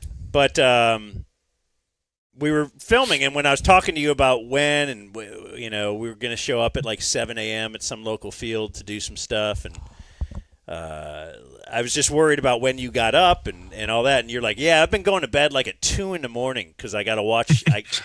So I anticipated you would say I watched every second of every game because you seem like weird, that's odd like that. Tried to do. Okay, so you're sitting there 1 a.m. staring at the TV by yourself, breaking down these games. You can't take the soccer out of them, Jake. I love it. We tried to get it out of them. I'm not breaking them down, I guess, but I am watching them as a fan. The group stage was a lot of fun. There were a lot of fun storylines, and then you kind of get to the predictable 4 teams that everyone would have picked as your semifinalists. So once Norway lost, it was kind of like all the fun of the tournament's done. We're at the business end. So just kind of less interest in it for me to watch them as a fan. And while I'm sure it was primarily soccer, the midnight to 2 a.m. when everyone else is asleep and you're the only one awake, you're not fooling us. That's you time. Yeah. So whatever you do at that time is fine. Yes. My question for you is, did you do any sort of international play while you were doing tournaments and even at Notre Dame? We went to Zimbabwe as our international trip when we were at Notre Dame. Our coach had ties to a charity that, kind of taught about AIDS through soccer. Okay. Which was an interesting one. And we went over there and did a couple. Yeah, right? Never thought I would. Well, how do we do it? Right? Because we intercept cancer, right? So do we have any sort of slide tackle AIDS? Right. I forget the slogan, but that's a good one. Give it a red card. Red card AIDS. Well, red's bad. It's like positive, so I don't know. Yeah. Okay. I'm sorry. Go ahead. It was fun. It was. I don't think I would do it again, but we ran some clinics with some health professionals over there. Played soccer. Played a few of their professional teams.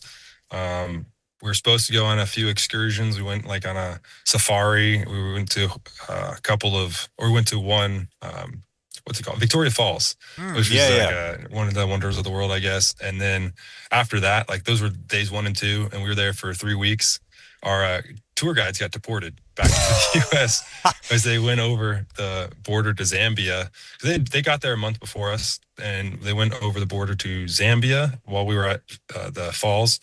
And apparently their visas had expired, so they got locked up in a Zambian prison for a couple of days and then deported. The rest of the world's got a lot going on, Dan. So Damn. Yeah. I never even I didn't think about it when the schedule came out, but playing at that stadium in Brazil, that's got to be something that you've thought about. But is that assume as a kid growing up as a soccer fan, that's like Yankee Stadium or something? Is that a big deal? Yeah. I never really thought much about venues as a kid.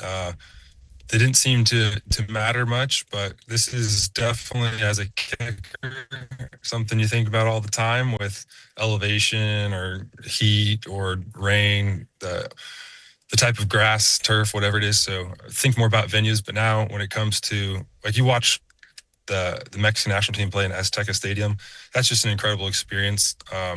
I don't know if they'd have the same atmosphere for a Cowboys game, but that's definitely something I think you'd want to do. I don't know much about this stadium we're going to, but I've heard it's an incredible experience, that the fans, obviously Brazilian fans, are incredibly passionate about their soccer. Hopefully they have a little bit of that in their blood for football as well. I'm not sure, maybe at least for kicking, when they run out the kickers out there and they start cheering for us. But it'll be fun to see a different culture for sure and see how their fans interact with the game of football. Did you guys get a note about updating passports, or have y'all heard any Brazil travel stuff yet? Yeah, we've got our passports taken care of. I've got mine done. Hopefully most of our teammates do, but they've been on top of that since it's been announced. So I think they had like a bunch of meetings for guys, kind of walking them through how to do it if they hadn't had it done yet. And there's assistance for guys, like they'll do it for you. Just you need to help them with information. I just remember traveling with like North Texas. It would shock me how often like a guy would forget his ID or his bag. It's just I cannot imagine the logistics of trying to travel you guys to Brazil. Big props to whoever's in charge of that. So you mentioned Norway. And I have 2 Norway-related questions as they also relate to like youth soccer, because I've been made aware that Norway handles their development way differently. There's a Real Sports about it, which, by the way, is impossible to find online. Dan, have you ever noticed? Yeah, they don't keep the Why? Real Sports is one of the greatest shows HBO, ever, and you can't just go find it. But they, socialism, whatever. They basically subsidize kids' sports up until like they're 14 or 15. Everybody can play. It's free. They don't focus necessarily on skill development early at all. And they don't even really keep score until they're like 13. So we think of that over here and we're like, oh, that's, sissy. But then you look at Norway, you don't look at their team and think, boy, a bunch of these guys must have just been babied. But they don't keep score, which keeps kids interested. And they also don't force skill on them when they're young. They wait until you're a little bit older and your body has developed. So I'm kind of wondering what you think about that, but also the Norway story obviously was Erling Haaland, and another one of the big talking points was the size of the players and the type of athletes that filter into soccer in America, and if that's like an excuse or a reason why, the old what if DeMarcus Ware were a center back type thing at his peak. So what do you think about the types of players that end up in soccer and how we train them? I guess against the way the rest of the world does it or other countries do it. Yeah, I'm not entirely sure what the best way to do it is. I think we're trying to rapidly iterate on what we're doing and constantly changing. Because when I look at the youth soccer trajectory now, it's way different than when I was playing. I trained like 3 times a week with a club team, on my own with a skills coach twice a week, until I got to high school. And then I stopped that, which probably not the best. So with 3 1.5 hour practices, mostly focused on tactics, because again, like you mentioned, we're focused on winning. So tactics is kind of the best way to do that, as opposed to individual skills training. So more focused on the team than the individual at that level. And I don't think I had, a shot up against the international guys who, like the England academy system, which we're trying to mold our youth system after now, at least through the MLS, and MLS Next, I think it's called, where we have the MLS teams kind of handling players' development all the way down to probably like 10 years old, kind of molding them after the system that they want at the first team. And I think there's a little bit of direction from the national team as well, saying, which is what I was talking about earlier, we need is just a common thread of how we're going to play as a national team filtered down to the kids so they can learn that and kind of know what you want. But I'm not sure when it comes to pay to play, how you unwind your way from that. I know there's a different system at the top, as well. When you look at England, where you're buying and selling players, where these academy programs are funded by the sale of their players. So I don't know if that's feasible in the U.S. until we have a little bit more time in this system that is funded by the pay-to-play aspect of it, where we do get the return on investment, where we sell like 4 or 5 young players over to big European clubs at a high value, and then it's up to the club level. Let's say FC Dallas turns around and sells 4 or 5 players, and they net $12 million. What do they do with that money? Do they turn around and pay for their academy players, and they don't have to pay anything to be there? That's a great method, but that's not going to tackle the all the other players who aren't in that system. That's just going to maybe take care of the top 1%. Or do they look at investing into your rec leagues? But that's something that I don't know the answer to and don't really have any sort of control over. But if you kind of want the U.S. soccer system to model the European system, I think that's something maybe to look at. And then it's, what do they do with those profits? I think they're going to probably pump it into their first team, which they should, and then go buy quality players. And, if you make the first team more profitable, then you can, after, the league is in line with the English Premier League, which probably won't ever happen, but once it's a little bit closer or something, and this is seen more as a destination for players in their prime as opposed to slightly past their prime, but still big names, then can use those profits to then shift it down into the academy. And then once the academy's rolling and funding itself, then maybe they can give back to the kids and the communities that, don't have a way to tackle the pay-to-play system. But I think, yeah, the way you described, I was listening in the weekend costs of going to the 3 kids sporting events. That's a sad state of affairs. I don't think that's necessary, but I'm sure I'll be figuring out the same way you guys are, how crazy it is once my kids are a little older. Yeah, you say it's changed, but did your parents ever put pen to paper and say, you know what, we put this much money into your soccer life? No, they didn't say that, but they didn't run a cost up. But obviously I'm traveling every other weekend or every weekend, whatever it was, because I'm in this academy league, which I don't think even exists now. But we'd have teams from Oklahoma, teams from South Texas. We had a Kansas City team, Colorado, 2 Colorado teams in our league. So we'd travel to one of them, or one of them would travel to us every weekend. And it's a lot of money to travel. You got to buy the hotel and the flights, or gas your car up and drive down. So, and then there's the league dues, but they weren't charging my parents to get in to watch the games at least. It's crazy. Which I think that's the excessive part. Thought the league dues were supposed to cover the facilities. So you would have your parents would travel too and get a hotel room for them, and well, yeah. The way it would work when I was growing up, my mom was the team manager, so she'd have to organize and collect from the whole team. Beating. We had a couple of guys that were scholarship guys that couldn't afford it that the rest of the team chipped in for. And then we'd get our hotel, we'd get a big block rate, and then, parents would stay with the kids. Like me and my mom shared a bunch of hotel rooms all across, our region of our league. Damn. Yeah, now they have some kind of scams going on where you have to go to a certain hotel or else you can't play in the tournaments. Mm-hmm. Like there's all kinds of stuff going on. Yeah, somebody looked at what you guys are doing and said, "How can I profit off of that?" Yeah. It doesn't seem like I'm profiting off of them traveling. So yeah, I can't wait. yeah.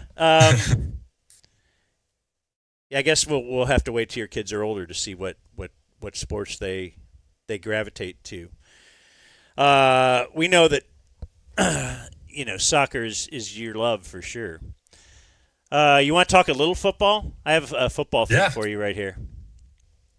Absolutely. I have a Today in History Junior. I found this out this morning because I remember one day I told you about the history of a kicker named Mark Mosley. Mm-hmm. If you remember, do you remember the bullet point on Mark Mosley? You probably don't. I don't. Mark Mosley, the only NFL kicker to win the MVP. Oh, yeah. So we have raised... In a shortened season. Right. We were all... Well, it was a strike-shortened season, sure. There are some factors, but the thing is, we were all really impressed when you became an all-pro and all that kind of stuff, but we're trying to keep you humble, and we have a new goal for you. So it is MVP. Okay. MVP of the entire league. Over all the quarterbacks and everything. That's your goal. Today's lesson is about Gary Anderson. Okay. Because happy birthday to Gary Anderson. Gary Anderson. Birthday. Have you heard of his name? I've heard of his name. So he is 67 years old today. You may know him because he's the first ever South African to be an NFL kicker. Or you may know him because in 1998 he became the first ever kicker to not miss a field goal or extra point for the whole season. Wow. That's impressive. But you would not want to be Gary Anderson. No. Because their team was really good. They were 15-1. It was the Minnesota Vikings. They were highest scoring team in the league. They had the best kicker in the league. They got to the NFC Championship game. Gary Anderson missed a field goal. Yeah. Uh-oh. And they ended up losing the game in overtime. Oh, rough. Yeah. Must be all his fault. Yeah, that's the way we do treat kickers, don't we? They were, that was the year. If you've ever seen the highlights of Randy Moss going off at Texas Stadium on Thanksgiving, that's the year. The Vikings went 15-1. Yeah, he was a rookie year then, I believe, Randy Moss. Yeah. My other football stuff is, I love to listen to Shoddy's press conferences, and Shoddy was talking about today. It was like during mini camps or something. And he's like, yeah, we just had these mandatory meetings today. It's the NFL sends people in to talk to you about gambling and domestic violence and things like that. So I just want to know what's it like to what are those What'd meetings you learn? like? How many of them are there? Is it what are they? What are you doing? So are you looking at your phone? What are you doing? Normally we sit down in Oxnard on day 1 or 2 and hammer out like 5 hours of these meetings. So it's nice to get a few of them done in mandatory mini camp. Just sit down, and this one was kind of more the domestic violence, family violence one was more of a panel discussion where you have a moderator come in and like talk to you about the signs of it, like all the components of it, like what it could look like. And then, more talking about managing stress on and off the field, how you can, like all the resources you have available to you if you're feeling certain ways and that sort of stuff. But end of the day, the story is just treat people with respect. And if you're kind of upset, find a way to walk away and cool down and come back to it when you're, in a better state of mind. And then the gambling one, just don't gamble on your sport or don't gamble while you're in team facility or on a trip. It's very simple, very easy to do. I say that because I don't gamble at all. So it's pretty easy for me. Should be easy for everyone else as well. Yeah, I will say this as a guy with a brother who played college football, and he played it at a very risky level. A lot of Brett Favre in my brother's quarterbacking, and he also loves to gamble. And obviously, you could even make this in a more darkly case about the domestic violence thing. Like, you have a group of people here who, by their nature, like, make insane decisions based on belief in themselves all day. Like, you know what I mean? Like, you've got guys who are, whether it's high tea, whether it's... And it's usually worked out for them in life. And Look where they are. They're killing it, Yeah, right? Like, so I feel like, I know that you say it should be easy, but it's a lot easier for, like, betas like us. You know what I mean? You've got a group of guys who are like, holy shit, I'm awesome. Yeah. I ended up here. Everything I do turns so great. I can promise you that if I were a pro athlete, you'd find other things. So, I don't know. I get it. Just the gambling piece, I say, is easy. Yeah. Yeah. Yeah. That's just, don't do it. Well, the main reason it should be easy is because you're making a lot of money. And gambling is always something. Yeah, but you could have more money if you win. Yeah, it would be better to have more. This is the guy, Brandon, who's like, why can't you have one beer, Jake? Well, I thought he beat addiction. I thought he could have one and it'd be okay. Yeah, that's a great point. If you beat it. Right, then you shouldn't be scared of it. Now, one day, I want you to tell us about this.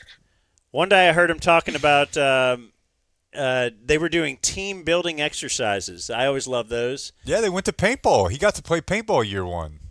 You played paintball? Year one? Yeah, I played paintball. Okay. Last year. Okay. Was that at camp or is that mini camps? Like, No, have you had one of those this year? That was opening day of OTAs. What'd you do this year for that? Gosh, I've got no sleep brain right now. He said we went to golf. We golfed. We went to Cowboys Club and we did a long drive competition, mini putt competition, and then like a lawn games competition. Then had some food available to us, and then if you wanted to, you could play a round of golf after. Couple shotties. Couple years ago, you had not golfed, right? You weren't a golfer, and now you are? It's been a while now. So when I started in the USFL is when I started golf. So it was like 2021 now. So it's been, I don't have any excuses anymore. It's been 5 years. Yeah, but so now. So the kicker in football, more free time than kicker when you're playing soccer. Like, you didn't have time to golf in the old days, right? Yeah, but. There's no one does it. Like, that's not really a thought to, let's go golf. And whereas football, I feel like everyone kind of golfs, like at least the quarterbacks and kickers and now tight ends and whatnot. I feel like it's just such a thing to do for football players because there's such a long off season. Football, quarterbacks, tight ends, kickers, punters, maybe the cool guys, offensive tackles. No, all right. But no, the difference is he's got a contract now, right? You don't. Mm-hmm. Well, putting a ton of time into golf when you're like on the edge of a roster and I don't know if that's the best look in the world, but now camp is much different for you now. Yes, much less stressful. But and you're in still California. In the swing of things, still got to get back in a groove with the operation because for what it's worth, OTAs are great. We kind of almost get too polished as an operation, and then we take 5 weeks off and it goes away. So you got to start that all over again. Dude, that's right. Back in the day, he could just get cut. Dude, the kicker is anytime. Every morning you wake up. Could have got cut week 10 last year. They're bringing other guys in. Why? Like, you're like, I'm good. No, we'll just do it. It's no big deal, dude. You're fine. Yeah. Just bring in another guy. He's cool. I'm already happy for you for your first sleep at camp. That's oh my gosh, so great. I'm so excited for camp. He's gonna do like didn't Sean Lee? We used to hear Sean Lee, who like lived on the West Coast. He would fly home and then fly back to Dallas. fly back to Dallas so that he could fly out with the team. Right. Like just leaving early. Or there might have been somebody who drove, is what I was thinking of. Brandon's like, I got to leave tomorrow, actually. Yeah, they want me there early. Yeah. The kicker That'd be thing. awesome. So I heard Shoddy say today we broke people into 8 different platoons, and then they had to do some kind of problem together. Or they had to get up and say 4 words, and then I wanted to know, what was your platoon? Do you remember? Did you do this? Nabahi is the name of my group. It's native. I don't forget which tribe, but we have. Did you come up with that? A Native American in our No, I have no group, idea who did. a rookie, and he offered that up, and guys loved it. Means warrior, so that's what we're running with, Nabahi. And yeah, there's 8 of, or how many? There's probably like 13, 14 of us, and we just kind of go into a room, and the job was to lay out words that we want to live by and be able to hold ourselves accountable by throughout the season. So if, we're not living up to that standard, we're kind of setting a standard for our room. And if you look around at your guy and, he's at practice loafing or doing something else, you can, and you're expected to turn to him and say, hey, this isn't the standard. Let's get back to what we're supposed to be doing.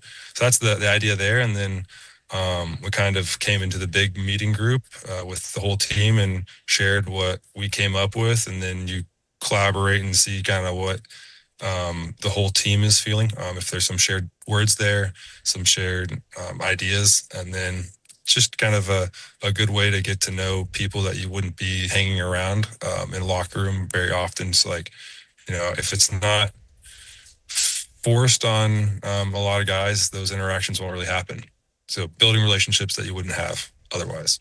Without having to go to dinner every time. That's cool, that's the actually. key to dinner too, right? Yeah. You're going to dinner with people you wouldn't usually hang out with. Have you done any of that? Yeah, so there were a few groups this year that did that, but I wasn't involved in them. Last year I got in one. So that was a good experience. Got to meet some guys that, I otherwise probably wouldn't have talked to. He's got a new baby now. That's why I thought he'd be raising his hand. Yeah, I can go to dinner. Yeah, I'm free. We played some audio from the dude from BYU. He's Navajo, and he's massive. He's cool. The Native American guy? Yeah, Shia, I think, yeah. Cool dude. So was it awesome when that security guard made that free throw to end practice? Just tell these guys that's awesome. Tell them that's like one of the coolest moments at football practice. They're like, ooh. That was someone's dad. It's Rex Burkhead's dad is who it is. Yeah. Yeah, I actually wasn't there for that day, sadly. So that's the day Austin was born. So I had to skip that one. But, yeah. Man, I guess you're not dedicated to the Cowboys. Oh, yeah, that was awesome. Get a contract and feed up. I just saw a thing like that they have a new quarterback. There's a series on Netflix called Quarterback. And they were the thing how Joe Flacco, it was like his 4th or 5th kid. But Joe Flacco had already just talked it out with his wife. He's like, I got a game today. I'm just going to go. It was a regular season game, too. It wasn't like an important game. It's number 5. Right. Like, and then so he had decided, but I guess she had the kid like at 11 a.m. and he got to noon. he got to the game. But okay. There we go. Sorry you couldn't get out of that. No, I know. She had a C-section, right? So you had a night at home alone. No, I was there. Oh, you stayed in the hotel. That's because you have. I have a great excuse. Me and my wife are from Ohio, so our in-laws were in Ohio. I mean, all the grandparents are in Ohio. You had someone to watch your kid. Okay, so yes. I had to go home with daughter number 1 to watch her, and it caused a fight. You want to hear about this? And I'll let you go. Yes. It caused a fight weeks later because the night my second daughter was born, I used to stay up really late, like how you would stay up late to watch soccer. I'd stay up late just to play Tiger Woods golf, and I would like to wake up like at 11 or noon on the weekend. And so I knew my daughter liked to wake up, at like 6:30. So I called our babysitter and I said, hey, why don't you get over here by 6? You can wake her up and just do the breakfast stuff, and then I'll roll out of bed whenever I roll out of bed, And my wife didn't find out that I did that for like 3 weeks until she had the babysitter come by, and and she was like, "Oh yeah, I was here the day after." Yeah, and she got very mad at me. Yeah, that's complicated on a number of levels. But my job was to make sure the kid got up and got fed. Yes, I did that. You did. Yeah. And you also I just paid someone else to do it. You also got in 36 playing Tiger Woods with your buddy online. You know how fun Tiger Woods golf was Brandon back in the day? No, Brandon, they got their golf game. We play golf every time we get to in the locker room. The specialist, that's for sure. It's awesome. But more concerned about having a female at house at that hour without wife's knowledge. There's that angle. Yeah, that's true. She's not even worried about that with Dan. I understand my Riz is off the charts, and no, but yeah, I was I was asleep. Anyway, good times. We're going to camp. Yeah. When are you going to camp? Can't wait to see y'all out there. I heard Blake's got a fun game prepared for me. I'm working on it. We're working on it. It's looking good. I don't know what that means. Yeah, you'll find out. When are you going? We're the 27th, I think. Yeah, the charter's on the 27th. Dang. Is that next week? Week and a half. Okay. 11 days? Yeah. No, who's counting, right? Who's counting? All right, man. Good luck. I hope you make the team. Yeah. We'll see you out. We'll buy you California. a burrito. There he is, folks. Our good friend. I appreciate it. See you guys. Bye, Brandon. Good dude. That is brought to us by Community Mechanical. Don't forget communitydfw.com. They hooked up Brandon Aubrey. They'll hook you up too. Get that preventative maintenance. How about a break? Please. The Dumb Zone. You like sports, but also humor and local news? Well, then try The Dumb Zone. DZTV.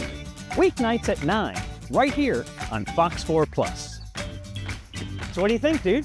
I made a promo for our show. What do I think? I'll tell you what I think.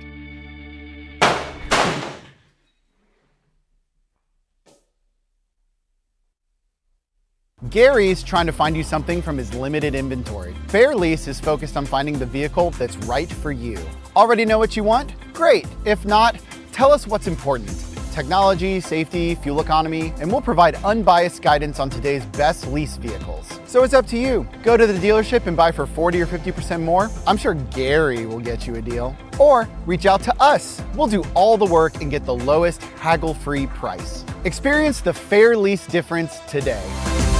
At Flooring Direct, we have meet or beat pricing. No need to shop around. You're already getting the best pricing from us. Rick Renner from the DFW's most highly rated flooring company, Flooring Direct. Whether it be carpet, LVP, SBC, tile, laminate, hardwoods, or granite countertops, we have a price matching guarantee. And many styles we have in stock in town, and we can install yesterday. Well, maybe not yesterday. How about tomorrow? Book today. Our pros are the nicest. We've got the best prices at Flooring Direct. This is the best time to get your pool cleaned. It's spring.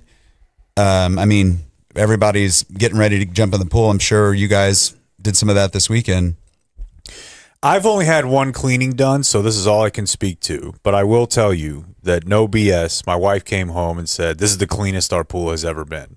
And we had a guy, and it was about the same price. I thought he was doing an okay job, but I don't know him at all. I mean, whatever, it's just a guy. I'm sure he's a fine guy, but whatever you guys did, it definitely was noticeable, like very noticeable. Well, I heard there was problems with your filter you didn't even know about. We might have had a little bit of a Dan previous roofing company or whatever, because they had left some stuff that was a real problem.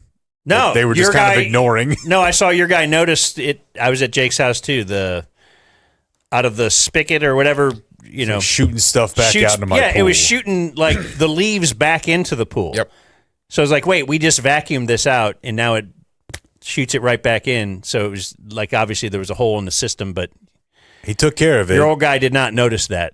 And these guys noticed it right away. Same thing. Shout out Thomas. My wife usually does the cleaning and stuff.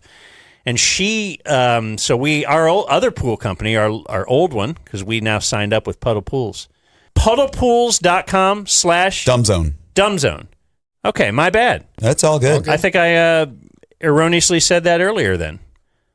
That's way better. puddlepools.com/dumbzone. Are you having to resort to drinking extreme energy drinks all day just to get by? Are you dealing with brain fog throughout the day? Are you putting on unwanted weight? Feel like you're in a rut? Want more out of life? And need a reset to start making healthy decisions? Having a little trouble in the bedroom? Things not exactly looking up? Having some trouble getting the bishop to move more than one space at a time?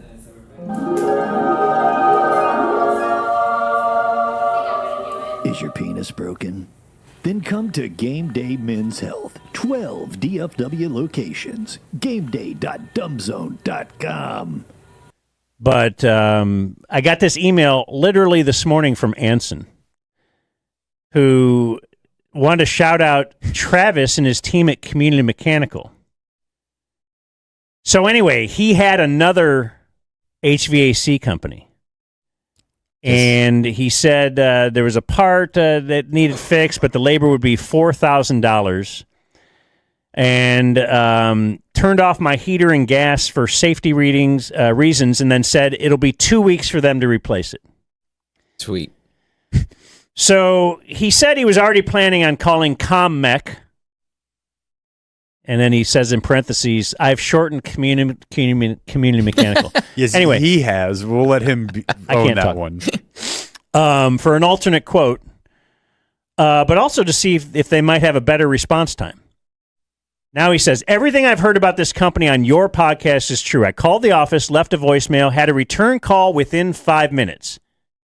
Explained the situation. The lady I spoke to gave me emails for both Drew and Travis, asked I explain it to them. I sent all the info, including photos of my equipment. I put in the subject line that I'm a Dumb Zone listener that needs help. They call me 9 minutes later. They gave a ballpark estimate over the phone. It was a quarter of the price the other company quoted me. They sent one of their technicians to the supply store a couple hours later to get the parts. They have the parts in hand. They were at my house 8:30 a.m. the next morning to complete the work. And really, he goes on, there's a lot longer thing where they also discovered like a gas leak that was in his, because his wife had smelled. Anyway, he says they're the real deal. They have a customer for life. You have my permission to use my name, all that kind of stuff. But we've gotten tons of these, though. Feels good. Yeah. Just to know that people are, they're saving people from the cold, from getting ripped off. And they're our boys. Yeah, I'm proud of them. CommunityDFW.com and the number that you can call or text. Tell us about Try It real quick. Why did they come out to your place? So Jeremy came. So of course I listened to the Dumb Zone, and I sent him a text message and said, "Hey, I bought a house, and I would like y'all to come and try to fix. I think it's off the tracks. There's an issue." And they came out and actually quoted out a new door, and it was a lot less expensive than I thought it was going to be. I was like, "Oh, okay, that's incredible." I ended up with a really beautiful door, and it's insulated. So the custom garage that I'm putting in will actually be protected. And we got the new motor and everything. It connects to the Wi-Fi. It's incredible. And it was a lot less expensive than I thought it was going to be. And I've actually referred them, because of what I do for a living, to several of our clients that when they are buying a house and they bought a house, they were like, "Oh, this garage is just trash." And I was like, something that will pay for itself many, many times over is a brand new garage door and a new motor. It hooks up to the Wi-Fi. So if you leave the house, you can close it. And I'm so glad that we did it. It's incredible. So that's my little piece there. So thank you, Trident. Y'all did an incredible job. Is somebody in there? Sir, can you hear me? Yeah, I hear you. Sir. I don't know if I'm okay. Can you get out for me? I'm hurting. Let me get my phone. I gotta call somebody. All right. Yeah, we're calling Elliot. Before you call the insurance company, call Frankel first. Frankel and Frankel. Call 214 or 817 all threes. We met Robert. This is, listeners to this show know that I claim to have really had the idea for most modern tech. not credited for it, but when he explained the concept of the business to me, I'm like, man, I've been waiting for this my whole life. We would usually go to New Mexico once a year, maybe sometimes twice a year, maybe we'd skip a year, but it's not enough to really get the feel for it. It's enough to be fine, but you're like, God, if I could just do this at home occasionally, like you could get so much more enjoyment out of it so that you're not paying for lessons when you go to the mountain, which are insane once you get there price-wise. Yeah, and you're not wasting your rental time, and you're not falling down the mountain for like one of your $300 a lift ticket days. Like exactly, it's just it's a actual need that ends up saving you money and headache on the other end of it. Like I've caught the bad end of this my whole life, and so the fact that it when you mentioned it, I'm like, man, this is really smart. Yeah, I mean, it's surprising that hadn't been done yet because it's definitely there's a huge demand. I mean, we have in the peak season we have wait lists. Like you said, I mean for children or just beginner adults, like if you're going to the mountain, it's cold, windy, you got all this gear on and everything, then you're trying to learn to ski or you got your parents yelling at you, and so it's just it makes it so much easier for the kids. I get parents sending me videos all the time of their kids that did a lesson with us, and they're like doing great, going down the bunny hill on their own. And if you have, once we get kids a little older, they're a little more, athletic. I've had 8-year-olds, 10-year-olds that have never skied. They'll come and do like a few private lessons, and they're out doing green trails right away. So it's really, it really works. It's really cool. So it's been fun. And we're looking to expand that as well, opening in Houston and opening on, Fort Worth as well, side of the DFW. So, because there's just, why not learn here indoors, comfortable, before taking your children to the mountain? The Dumb Zone. Frank, this is a safe place. It's a place where we can feel free sharing our feelings. Think of my office as a nest in a tree of trust and understanding. We can say anything here. Anything. It's okay, honey. That's why we came. Well, I guess deep down I'm feeling a little confused. I mean, suddenly you get married and you're supposed to be this entirely different guy. I don't feel different. I mean, take yesterday for example. We were out at the Olive Garden for dinner, which was lovely, and I happened to look over at a certain point during the meal and see a waitress taking an order, and I found myself wondering what color her underpants might be. Her panties. Odds are they're probably basic white cotton underpants. But I started thinking, well, maybe they're silk panties. Maybe it's a thong. Maybe it's something really cool that I don't even know about, And I started feeling what? What? I thought we were in the trust tree in the nest. Are we not?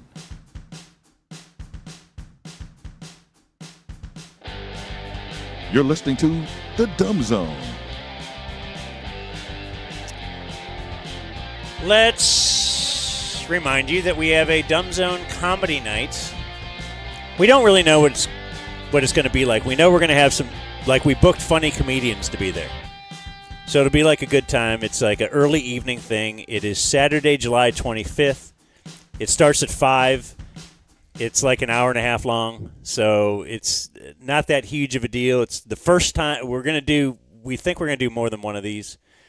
This is the first one. So if you want to be able to tell your grandkids that you were at the first one. I've been living off being at Post Malone's first show for a long time. That story does numbers for me. So yeah, $15, $14.99. Come spend an evening with us.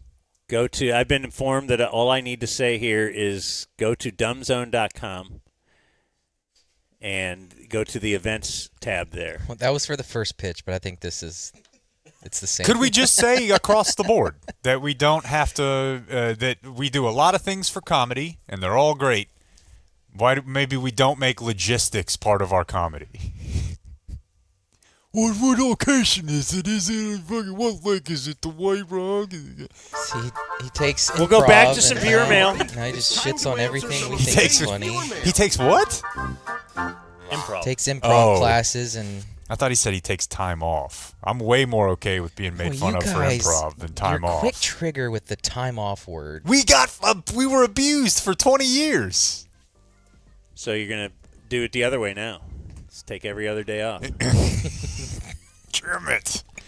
It did make me. I'm flying to Portland today. I flew from Seattle. We know. Yesterday. You should have just stayed. Yeah. What are you doing? It's so dumb. Could have just got off the So plane. dumb, It's like, dude. I'm not coming back from camp. So dumb. I'm just going to Phoenix. You're doing your boys trip? No, I got to do the Cowboys-Cardinals game in Phoenix, and I didn't want to fly over Phoenix. I thought and you had then a come back. reunion at the University of Phoenix. College reunion? No? Thank you. No. He wishes he had a degree from I would take University it. of Phoenix. I was going to say. I would take it. He's got a degree of life. No doubt. Streets are hard knocks. All right, so we went a little long with Brandon Aubrey, but Brandon Aubrey's great, so always go along with him. So I'm going to hold off personally on my viewer mail. Someone sent me a fantastic breakdown of the recent Dickies Arena Dude Perfect show. Oh, yeah. I got one of those, too. So We're going to get that next week. I'm Okay. just going to have to save it, but I will lead off with I'm going to read you some Max in Denver is, I think, working at perhaps or something. He's got a soccer camp going on, and he wanted Jake to hear the names. Oh, wait. He says he wants a Blake name rating on these. Okay. What? Anyway, so here we go. Soccer camp. Axel. Boy. Ulysses. That's hard. Kind of is. Think that's kick-ass? Yeah. I don't know. Tricky on nicknames. What do you call him? Right. Yuli? You got Graham, as in McDowell, spelled the same way, Graeme. Graham. Gale, Gael. Somebody was a Breaking Bad fan. Gael? Gaelic. That's A what that girl is. named Brynley, Brynley. Yep. Kaylin, Kayeelyn. Talon, Talyn. I think Talon might have been the first one I saw that started this bit. Like, because I had been doing, like, jokes, right? It'll be Jalen, Braylon, Kaylin, and never thinking somebody's going to take one of those other consonants we're not using. Like, we weren't doing Zalen. All right, now I'm going to give you all boys. Okay. Talon, Talon. Jeez, dude. Ledger. Okay, you saw Batman. Trapper. Or Brokeback Mountain. Dude, Trapper's kind of cool. It's a human. Oh. I know. You're gonna name him Trapper? Yeah, but it's Dude. like naming the kid. Oh, King James. All right. And finally, Swayze. Oh. Swayz. I think that's great. I think when Dan knocks up his, what's her name? Jordan Hudson. Jordan Hudson. I almost said Jennifer Hudson. Her Jordan Hudson, then Swayze's a name I could see. Absolutely. In the mix. That was from Max in Denver? Yeah. I have a Max in Denver email I'm going to save too then. I just want him to know I will read it because he's got some thoughts on teaching speed. And I thought those were interesting. Here's one from Shane in Colleyville. In the house I currently live in, my bedroom is upstairs. The bathroom is downstairs. Sometimes when I'm watching TV or wake up in the middle of the night, I have to piss. There's a window with no screen right by the foot of my bed. So what I've been doing is sitting on the edge of the bed, using my piss bottle, and then dumping it out that window. Awesome. What do you think? Too far? I feel both disgusting and extremely self-satisfied every time I do this. Yeah, you don't want to fight stairs. Why is this guy asking you, though? Of course you're going to be like, yeah, way to go, dude. Probably You see a problem with this? It feels very medieval, Yeah. but I mean, I if do you're- like it. Let's say you had no bathroom up here. You'd walk up and down the stairs just to pee? What if you had this Well- nice bottle right here? Well, then he dumps out the window. Yeah. Wouldn't you then just save it, walk it down somewhere? You just don't dump want to it save somewhere it. You want to get rid of it as quick as you can. Trust That me. negates the point of having it in the bedroom. She's also there looking at it too.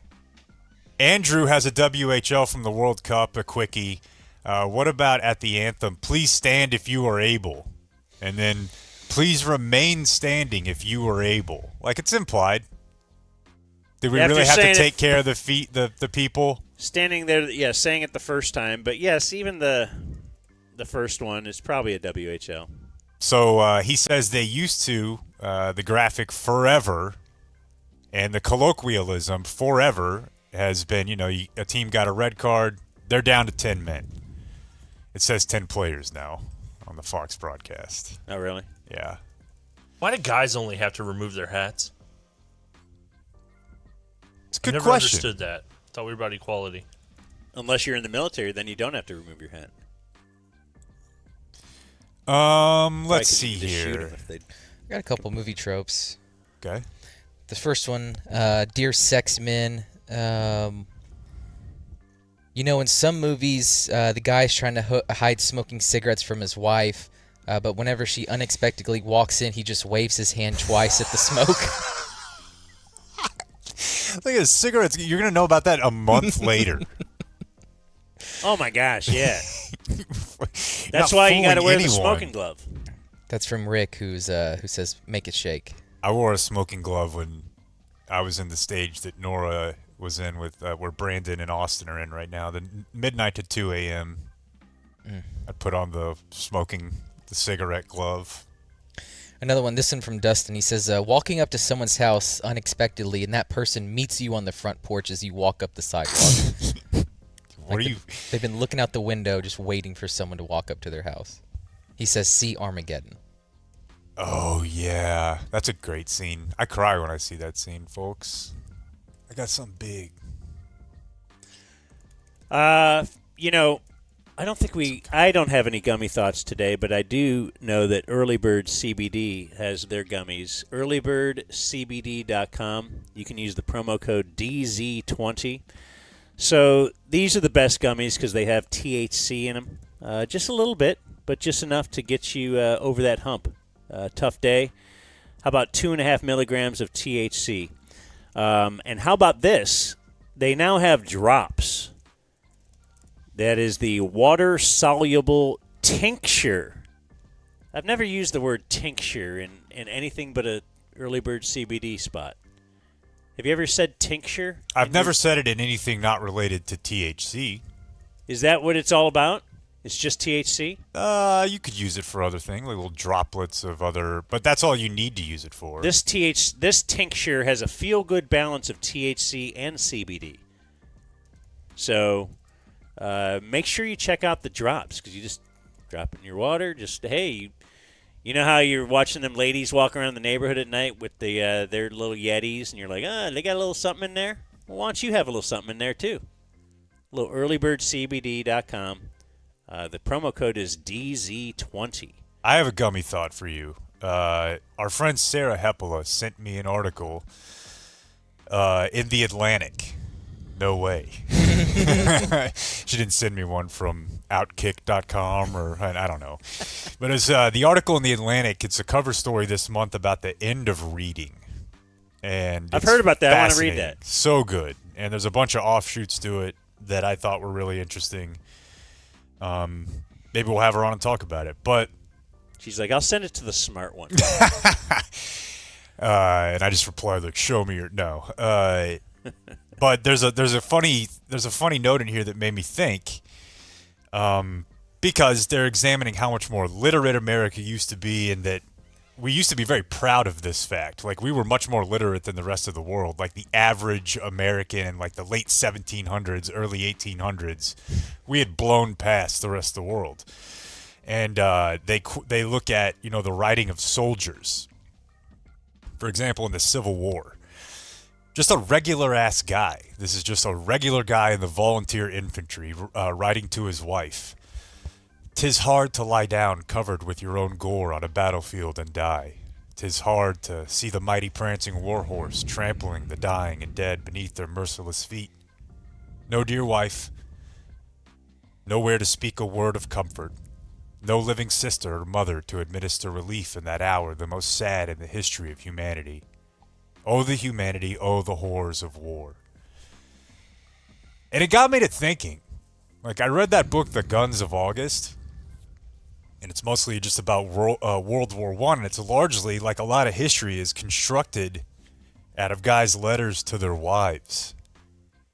And it got me to thinking, like, I've gassed up how hard something was on the road before whenever I was having to tell my wife about it. Maybe, like, a lot of these wars weren't near as bad as we think they were. Right, but I'm still gone. But you're still gone. You don't want to go home. Your wife's bitching at you, so you're like, I got to tell her this is really bad. So, like, maybe a bunch of these guys have just been, for hundreds of years, getting together and being like, tell them that Interesting. It's so bad, everyone's dead. Because that sounds like when I write my wife a text or something from training camp in California. They have us coming out here twice a day. I mean, it's not all fun, you know. I mean, we're here to do a show. That's what I'm saying. First we do our show, and then we have to go to practice, and then we interview players, and we got to cut up the audio. It's like you're on all the time. Yeah, and then we're out at dinner. You know, I like to just sit and eat at home early, and these guys are going out late. And war might not be not bad, is what I'm telling you. Pay $50 for oysters. We're still hungry. Right. Yeah. I ate sand. Jake brought us to Sand R Us. Early bird CBD. This could be my last one, but I will throw you. It's got a photo attached. Patrick was behind a vehicle in Arlington, and here's the photo. Did I put it in there? I think I did. A viewer mail photo of a license plate. He says, is this possible that he drives a truck with a Cowboys-themed personalized plate? Or is this someone else? So if you can see that plate, he's behind a truck that says Jerry Jr. Now, it is a Ford, which I promise you that's what he's driving around. Yeah, they have a Big deal. King Ranch. I know that Grapevine Ford, my buddy Chaz, has gotten them vehicles. Like they did a trade deal with them. Or part of their advertising deal, right? Yeah. At least Garrett used to drive one. Well, and maybe one of the Jones, yeah. Maybe this is based on they do love their Fords. Gordon caricatures, but I think even if I left that totally aside, Jerry Jr. is the one that I would think would have his Jerry own. Yeah, definitely. Like Steven's like, people know who I am. I'm a big deal. But Jerry Jr. might need a little sauce. All right, this guy's got a couple other things here. Patrick, movie trope. Dad buys a house for his family. The others haven't seen it. The first time they do see it is when they arrive with the moving trucks. Wife is always like, "Oh, Bill, it's perfect," etc. I get my own room. Can you imagine a scenario in which someone would do this in real life and have it well received by their significant other? He says, see Beetlejuice, Pet Sematary, and The Office as examples. Hell, The Shining. He has another P.S. Swine line submission, Anna Nicole Smith. Definitely. If we haven't done that yet, that's from Mount Rushmore. She might have had actual pig blood in her. My leaders are Jake's vast yet predominantly mispronounced vocabulary, Dan standing on business against his wife over simple social niceties, and Austin Green, the drummer for Jort's band Son of Stan, which makes him the Beatles' drummer's drummer. Never punt, instead establish the bean flicker offense. From Patrick. It makes him the Beatles' drummer's drummer. The Beatles' drummer's drummer. Oh, yeah, the Beatles' drummer's drummer is George. Drummer. Right. Right. Sorry. Those are good ones. End it. Oh, okay. That's viewer mail.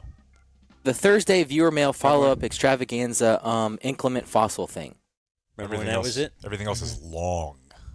Let's go to the news, brought to us by the Frankel and the Frankel. Frankel and Frankel, personal injury attorneys. We know them. We love them. We hope you never really have to talk to them. Actually, I take that back.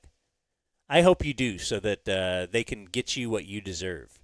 Now, it means you might have to be in a horrific accident in order to talk to them. Or if you get lucky, it's just one of your loved ones can be in that accident, and then you could talk to the Frankels. A family friend. Yeah. Perhaps. So it's 214 or 817, then all threes. They are personal injury attorneys. They are local. They have helped out tons of people in the DFW area. They know the law back and forth. They used to work for the insurance companies, so they know the tricks that they'll use. In fact, that's one of the reasons they left that gig was because of they felt icky inside to be working for this side. So they went to the good team, representing the little guy, and that could be you if indeed you are in a situation where you need a personal injury attorney. Don't forget the Frankels, 214 or 817, and then dial all threes. Here's Jake with the Dumb Zone News. All right, let's see here. We are going to start with a type of warning that I did not know existed. We'll go out Laredo way.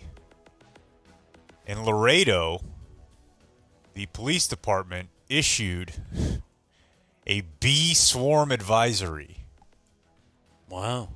Because late on Monday afternoon, 3 people were attacked, treated, and taken to a hospital after a bee swarm had, I guess, gotten loose. A 78-year-old man, 43-year-old man, an elderly woman. They say the 78-year-old man was stung more than 100 times.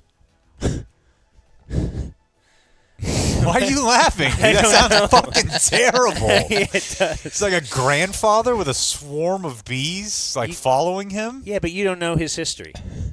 Yeah, he's racist. That is, I mean, it's very unlikely that the guy was had opinions you'd love, but I don't. Yeah. Maybe it's like the Black Mirror thing. Did you ever watch the Bee episode? It's like the most famous episode. Probably not. I bailed on that show when my life started getting worse and worse and worse. I don't know. It made me. Is it like watching A Star Is Born? Yeah, but I don't know. That show eventually just felt too real, right? It did feel real. Too real, too sad. Right. It was about the eradication of bees, and then because they always do say bees are so important to the environment, they had to make synthetic bees. But somehow, if the wrong hands can take control of those synthetic bees, well, now you've got yourself hilarity ensues. I was going to say, what? Dancing bees? Who knows? Killer bees. They'd be swarming 70-year-old man who, I think part of it was something to do with social, if you made fun of people on social media or something, they'd send the bees after you to kill you. So they, I guess the fire department shows up and here's some EpiPens. I'm not real sure what we want you to do, but they said that this 78-year-old guy, the quote from the person nearby was, he had a lot of bees around him. He had a white shirt on. His shirt looked black. It was full of bees. How's he doing? They say he's in the hospital, but he expected to make it, but was stung more than 100 times. They had to get a professional beekeeper to take care of the hive.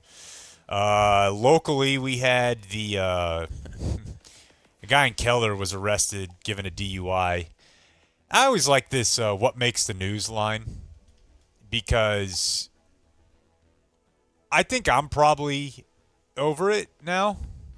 Once you work at the ticket, if you get a DUI, it's probably going to end up on DallasNews.com, right? Like if you get a DUI now? Yeah. Well, now for sure, because they've written about me in sobriety. Yeah, that will follow up to the story. Right, you're not supposed to do that. Don't get an A. That would be hilarious. Just a little addendum. Then we go interview those people whose lives you changed, and I they're just all. thought, why not go back? I heard Blake talking about it, and but if you're a cop and you get a DUI or you hit your wife, that's going to be in the news. If you worked at just a random company, like a competing roofing company that hired ne'er-do-wells or something, then Qualis, you're not in the news. The Keller High School band director was arrested by Colleyville police last night and booked on a DUI. I mean, it's going to make news in Keller and Colleyville, and but if just a teacher, if a teacher gets a DUI, like I just think, feel like their job. Do you think the fact that he's the band director makes it? Yes. Okay. And I think the coach as well. I think it like any sort of little extra thing that they can tag on there to make it sound. It seems to me like, oh, look, they had even more responsibility. These are the people. But you don't make enough money, to me, to have your shit wrecked publicly over something like this. Tons of people get DUIs, right? And they have more important, more high profile and higher compensated jobs than band director. Like, I don't think making $50K to do this job well, and then it's means the whole your mugshot where this guy looks like shit. They're in charge of our children. I mean, yeah, that is what it is, but He drinks alcohol. Yeah. Yeah. A man and his dog drowned in the Country Lakes area of Denton yesterday. And the dog. Yeah. So we don't know the details, but I'd like to think. Let's make some up. That he was trying to save the dog or the dog was trying to save him. Either way, I like it. I was thinking they were in a boat and just capsized. Or that the dog was tubing behind the boat and somehow. Have you ever seen a dog tube? Makeup? Yes. Yeah? I have. Not just on the internet? No, I've seen not the monkey water skiing? No, I've seen a small dog on it. There was a person on it with it, but they're still sitting there, you know. Dog looked like Spud McKenzie. I think we put our dog... I know we put old Cornelius in the pool. Dog in the pool is fun, man. You know what's Can be a problem, though. When you have one of those dogs that just jumps in the pool, like Uncle Gary had that. My neighbor has one.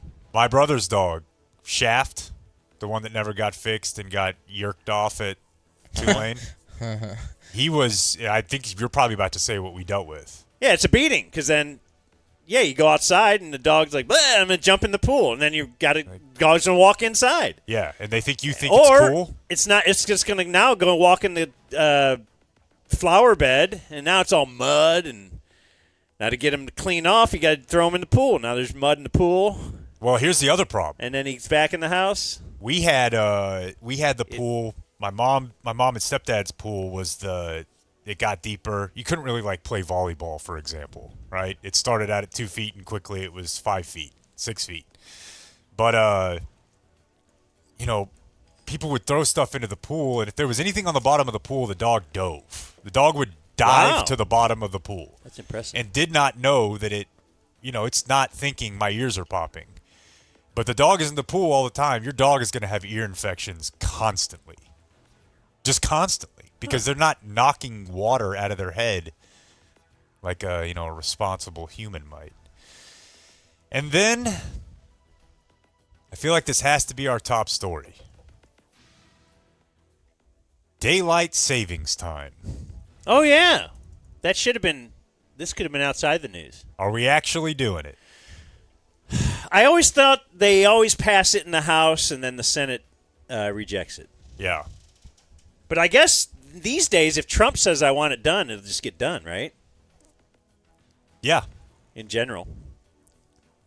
So I don't know why this time feels different, but it must just be Trump because everyone I'm seeing talking about this is acting as if this is going to happen. What I've read, too, is that by supposed, science people, you actually don't want daylight savings time. You want standard. Yes. So if you enact savings time year-round, it's going to cause, big, time in the winter that daylight won't start until, 8:45 or something? Well, for example, where I was yesterday, the latest sunrise of the year in Seattle would be 8:57. Yeah, that seems pretty bad. The latest sunrise of the year in Detroit, where you got to figure there's just a butt ton of blue collar labor going on, that'll start at 9:01. Places you don't care about, like Bismarck, North Dakota, so 9:28. What would the negatives be if you just had standard time? Is there I guess. What'd you say, Clayton? Because right now we're in daylight savings time, right? Yeah. So it would be darker in the evening earlier, and that's the problem with people in the summer, right? You want it to be light longer. Correct. That sounds right. But still, it's still pretty light. Yeah, I don't know. I would like it to be the same all the time. Because I just don't like those 2 times a year that slightly inconveniences me. I don't like it either. I'm getting better at convincing myself, like, here's for the guy who, how busy I am guy. I was thinking of that. You know that line in Saving Silverman? This is for Blake and Clayton, maybe Henry, when Jack Black picks up the nachos and he says, when you pick it up, if they all stick together, it's one nacho. That's how I felt about the day yesterday, because I never really acknowledged that I was on the next day. I never went to sleep. So then I just was always on the same day.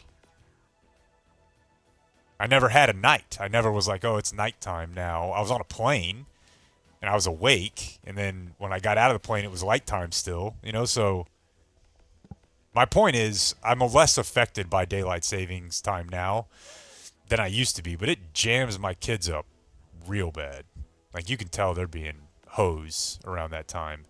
But the main thing is that we've already tried this. I'm sure you've heard this, but we did this in the early 70s. Yes. And the plan was to do it for like 2 years and report back. And we made it one change. We made it like 4 months. And then they went back to Congress and voted 383 to 16 to change it back in an emergency. So their constituents were loud. Literally everyone in the country, no matter what part of the country, was like, bah, we were wrong. We don't like this. We don't like this. So daylight, we do want constant. We just don't want daylight savings. You would have, earlier summer sunsets, late evening businesses, I guess. Evening businesses would have less sun, but your ice cream shop. When did politicians become so corny? First of all, they named it the Sunshine Protection Act. That's not good. And then, I don't know this guy's name. Scott Desjardins from Tennessee, who presided over the vote on the House floor, started playing the Beatles song Here Comes the Sun as he read the final tally. Copyright infringement. Yeah, it's really bad. But again, remember, we've got that guy in Plano, Jeff Leach, wearing a football helmet for Tony Romo Day when they commemorated him in the Texas House. Nerd. Anyways, there's your news. Oh. You're muted because... Just because. The Dumb Zone News. Look who doesn't get muted. And subscribe. That was a good news. Your mail birthday is brought to us by Ridge Wallets. Where's my Ridge wallet? I know where mine is. It's in my bag. Where? It's right here. Ooh. Wow, you packed that thing full. Look at that. Money clip on the front with the ID.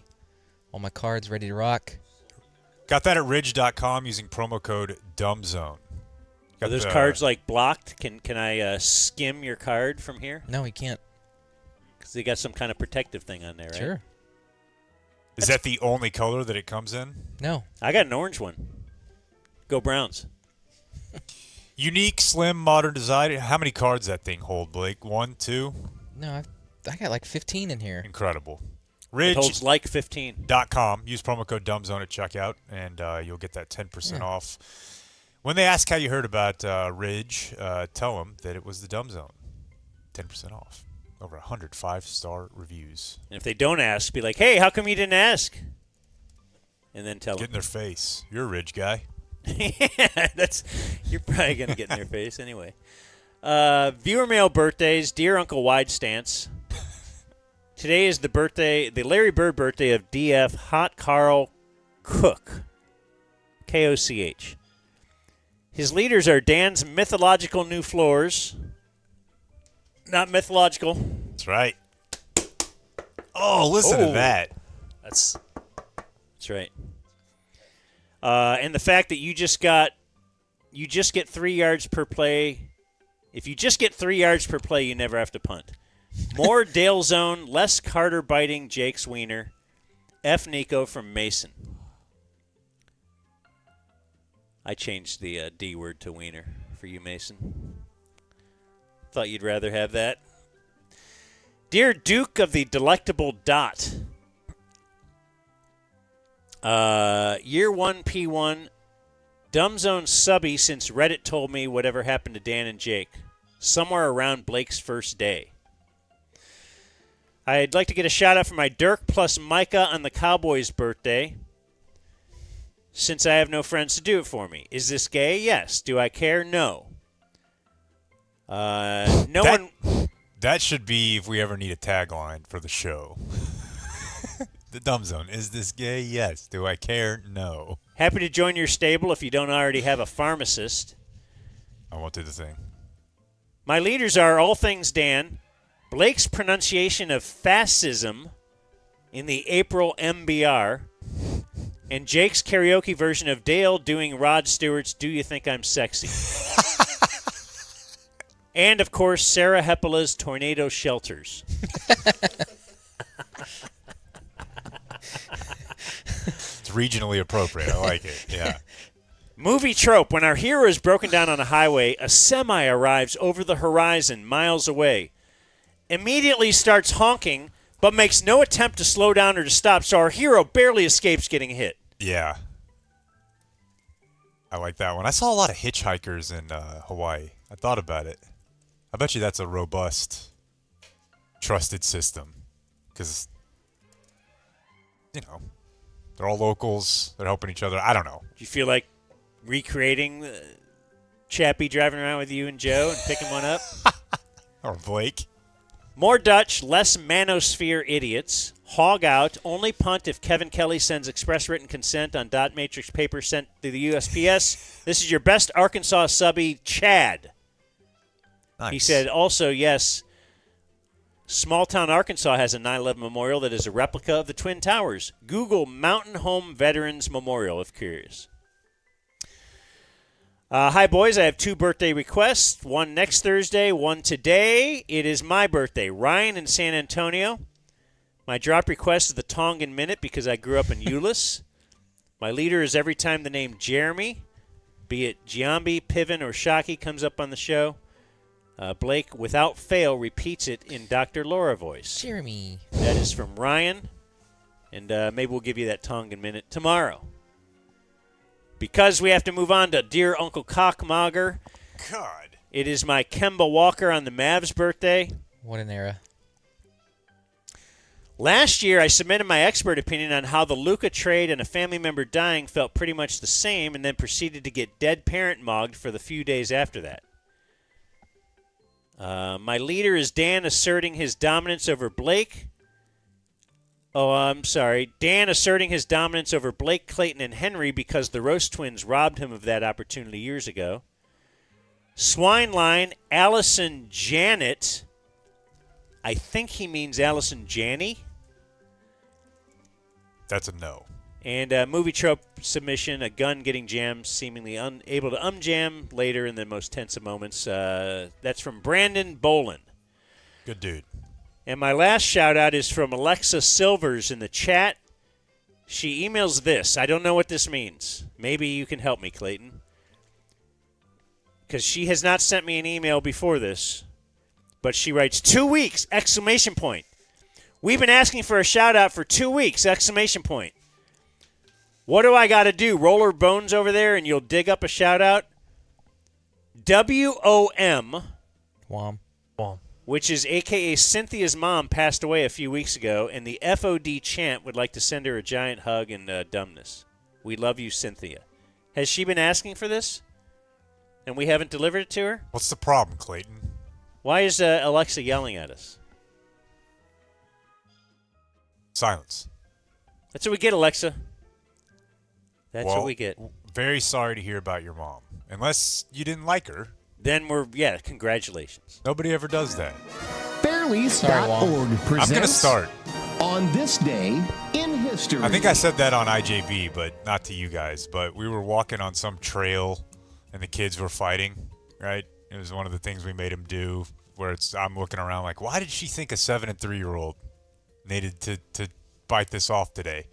But they're bitching at each other. It wasn't the Chisholm Trail, was it? It was not the Chisholm Trail. That's how they were created. But they're bitching, fighting, I hate you to each other, and some guy comes down. Hey, doesn't get any better when they get older, let me tell you. And I told TC that I'm going to start saying, no, we know. We had an 18-year-old Jamie. He was killed by a roadside bomb in Afghanistan. So the next time somebody's like, oh, man, sorry to hear about your mom, be like, she was a bitch. It's all good, dude.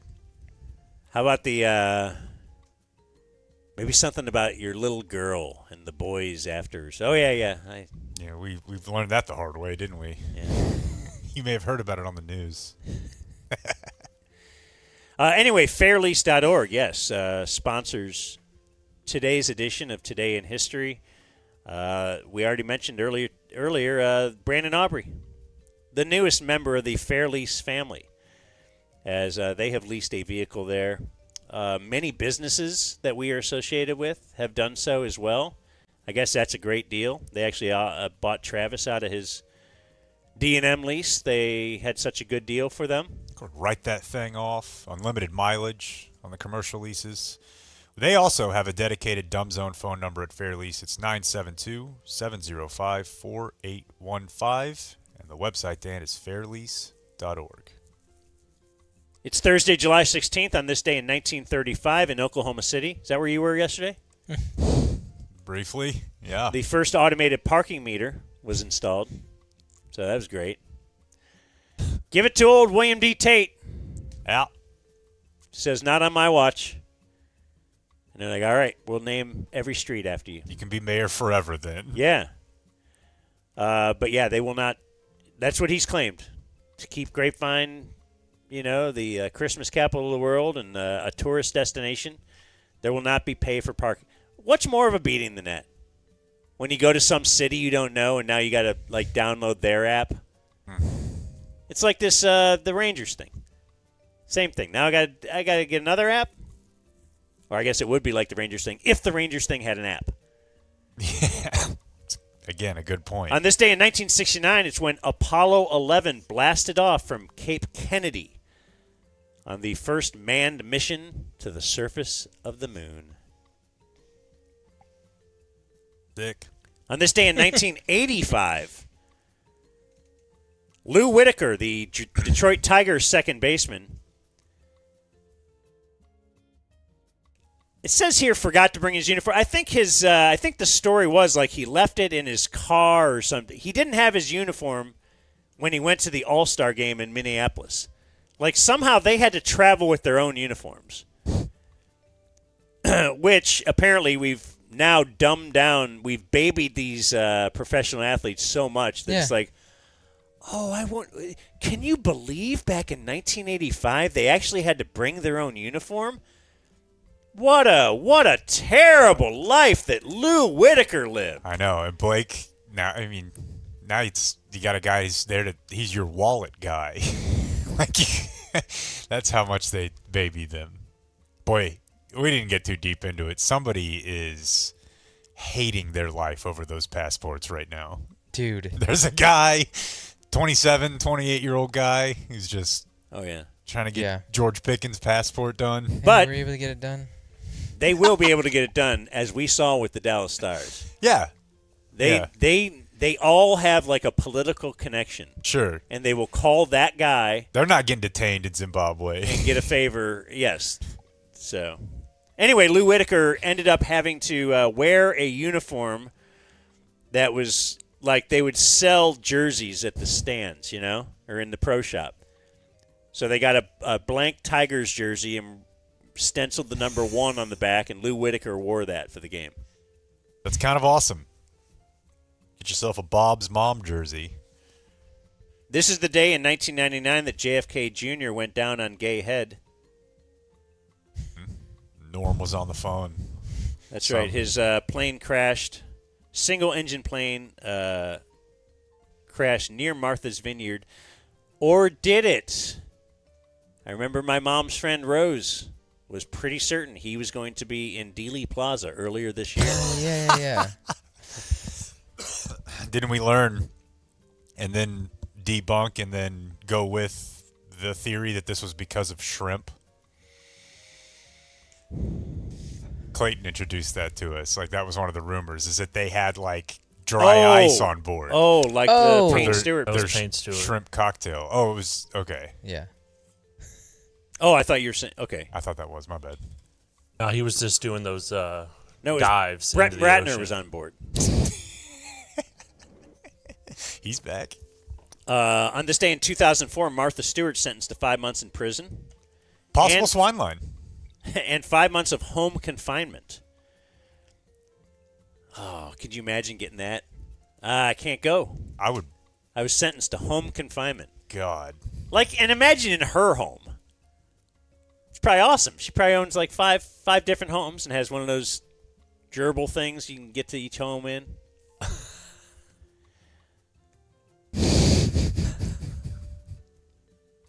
Two famous weddings on this date in 1988. Janet Jones marries Wayne Gretzky. And in 1994, Anna Nicole Smith married billionaire J. Howard Marshall. He was 89. 28? 24. Let's meet in the middle. She was 26. Janet Jones, if you'll allow me. I feel like I do this pretty much every year, but Janet Jones was the subject of a gambling investigation when Gretzky was with Phoenix. I think he was like maybe in the front office at that point. So she got like hemmed up in that. And the Operation Slapshot. Nice. Yeah. Very good. Very good work by the feds there. Much better than the Sunshine Protection Act or whatever. Yeah, that's on the list. This also has a Dan spin next to it. Who? Janet Jones. I don't think it's her, but it might be. Oh, another one? No, this is her. Okay. What, the plexiglass falling on her head? Yeah. She knocked unconscious, taken off on a stretcher, and Wayne Gretzky finished playing the game. Didn't go to the hospital. Just saw his wife get knocked unconscious. Yeah. Dude, Yeah, we're down 2-1. I'm Wayne fucking Gretzky. I think he had like 30 more seconds of ice time the rest of the game. Like, It doesn't matter. Yeah. The team needs me out here. Dude, I had when you're walking around like a hotel resort. I say and this is a very specific thing. But if at like tropical hotel resort type places, when your driver doesn't bring your car. I was gonna say, yeah. So, but you could be. I mean, it doesn't have like they have all these like they're not all palm trees, but they have these huge ass. Some of them are like banana trees. I gather, just big ass trees with big leaves, heavy leaves.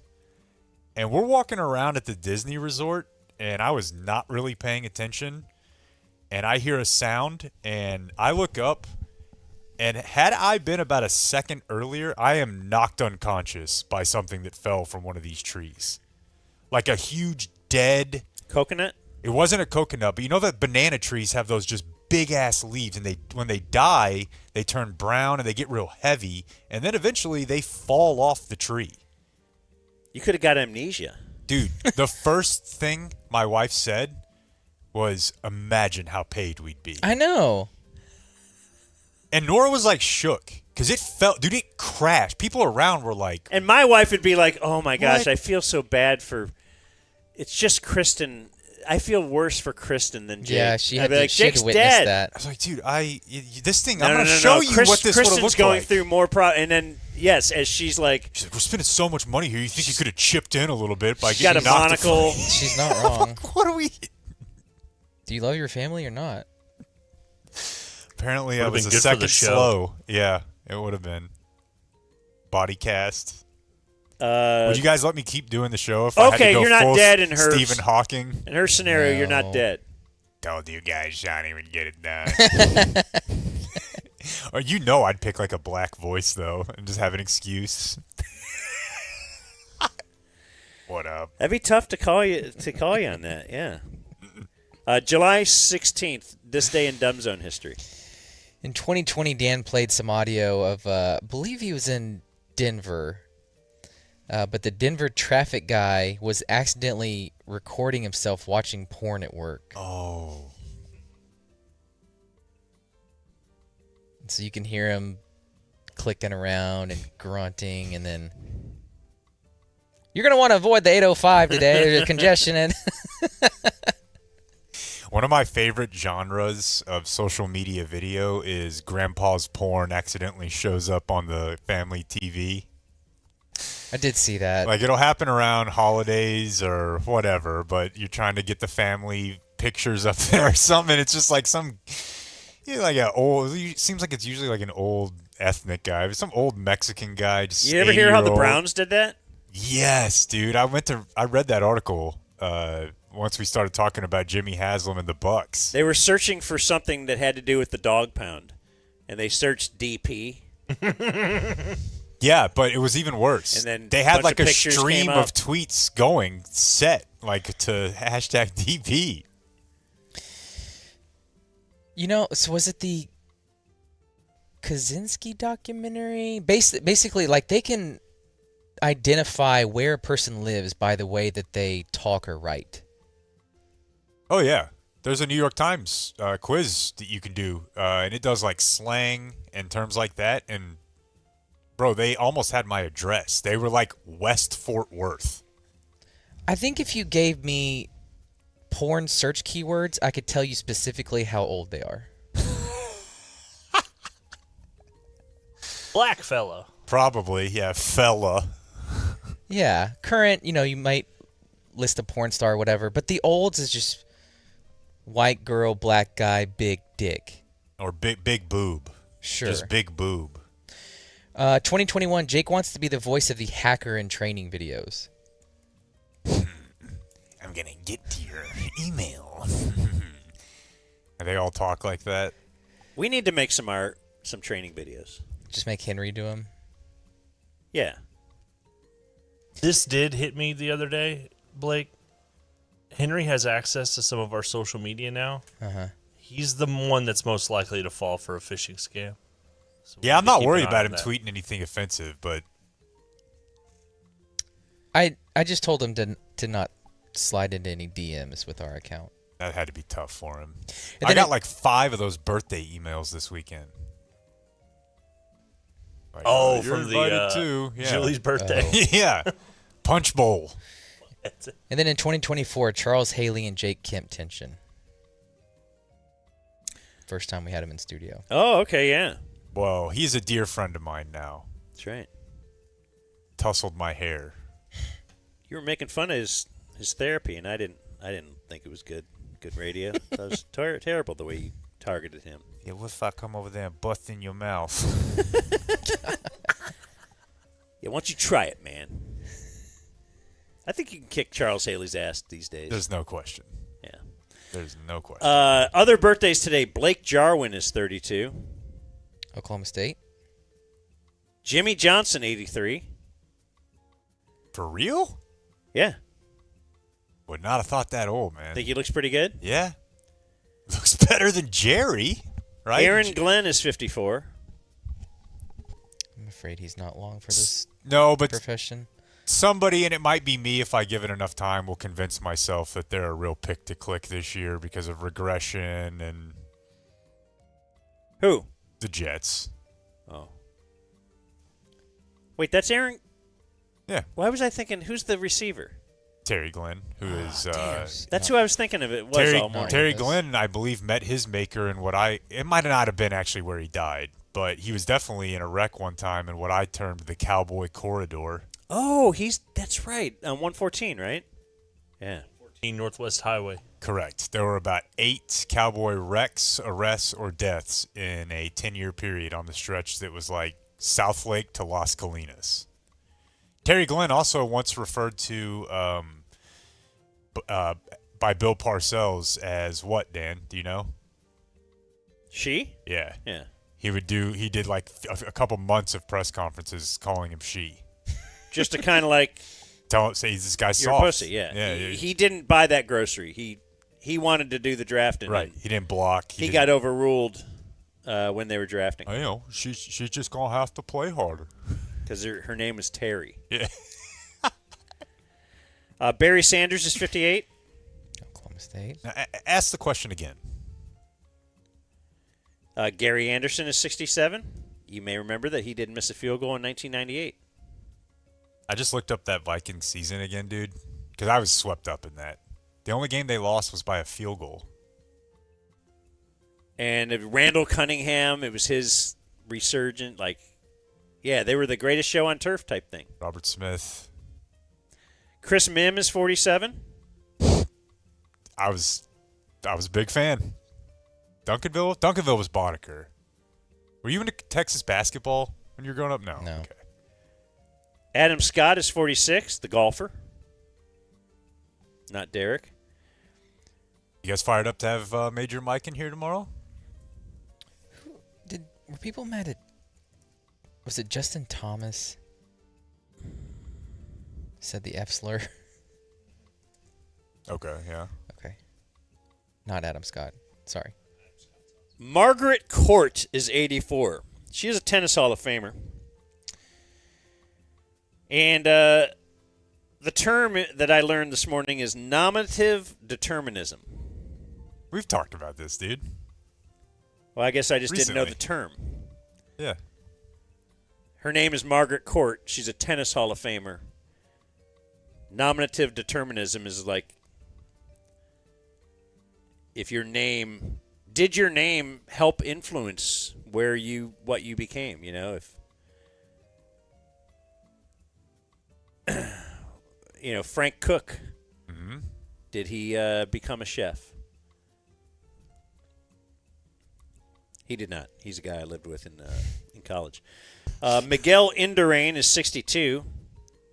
I believe he is a bicycle racer known as the Big Mig.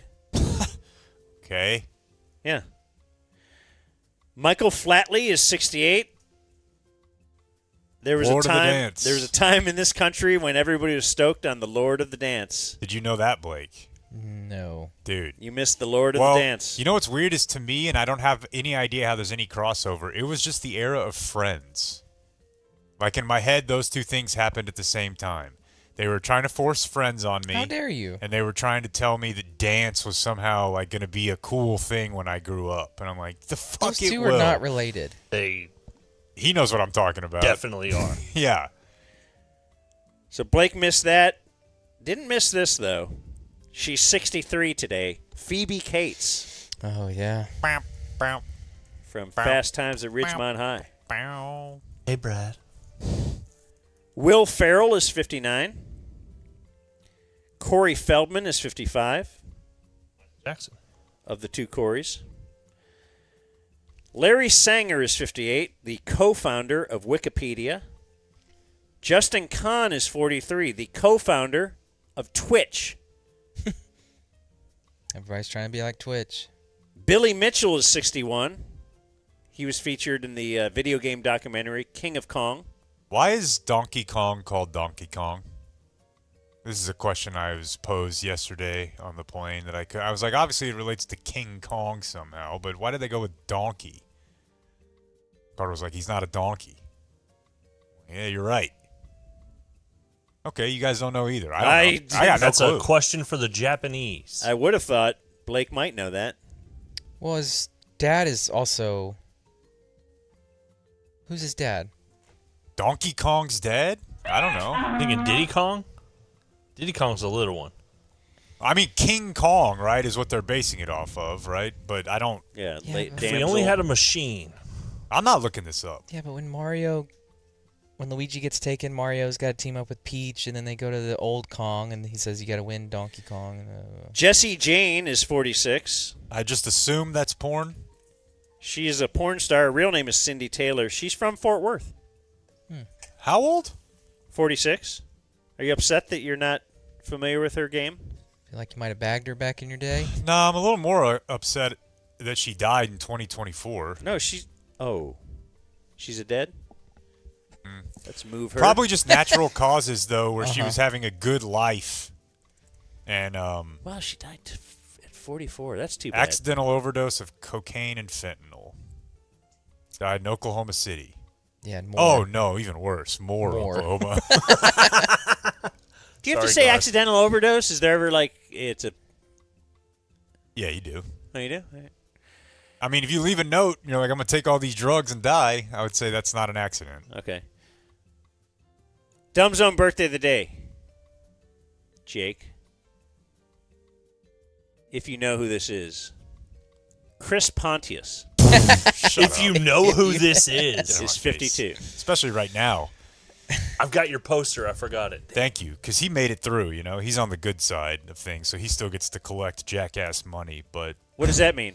Well, you know, there's been some fractures. Like, if you go see the new Jackass movie, Steve-O, Johnny Knoxville, and Pontius are essentially narrating and, hey, remember the timing, the whole thing. But, like, Bam's not a part of things clearly anymore, and that was, like, the whole other side of the crew. It was like Bam's people were CKY, and they got hooked up with Knoxville and Steve-O and Pontius. But Pontius and Steve-O did Wild Boys, which... Wild Boys is every bit as good as Jackass for a different reason, but they were actually going out and doing animal stuff. Do you remember that? Yeah. Obviously you do, but Dan, do you remember they had an offshoot? Manny was like an old alligator guy. Okay. And him and Pontius and Steve-O would actually go do animal-only Jackass-style stuff, and it rocked. The funniest Pontius thing was when they did cribs for all the guys once they had made money, though, right? Or a little bit of money. So now they're at Bam's house, and he's like, look, I built a skate park, and he's got the half pipe, and they're at Knoxville's place, and then they go to Pontius's, and they just do, like, the slow motion as he opens up the back of a Toyota Tacoma camper, because he just lives in his truck. He's like, this is my spot. Welcome cribs. It's where I make potable water. He's also Party Boy.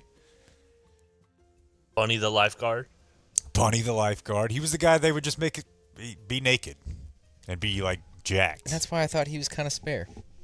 It's a good bit. You ever The tried? things that man's done to his That's because wiener. you've never tried to get yourself to have the gumption to walk into an electronics store wearing nothing but a jockstrap. But I have, and it's not easy. Yeah, all right. Born on this day, now dead. Shoeless Joe Jackson. He's today's war leader. Did he ever just 62.2. consider, like, he would be better if he tried it with shoes? Well, he was really good without. So he did the Zola Bud. Dr. Frank Job. Orville Redenbacher. And Born on this Day, Now Dead. Besides Jesse Jane. Mm-hmm. Claude Lemieux. Oops. Yeah. Former Dallas Star committed suicide. Star at the probably end of not his career. accidental. Yeah, probably. But might have been brought along by the introduction of the coding product, Claude.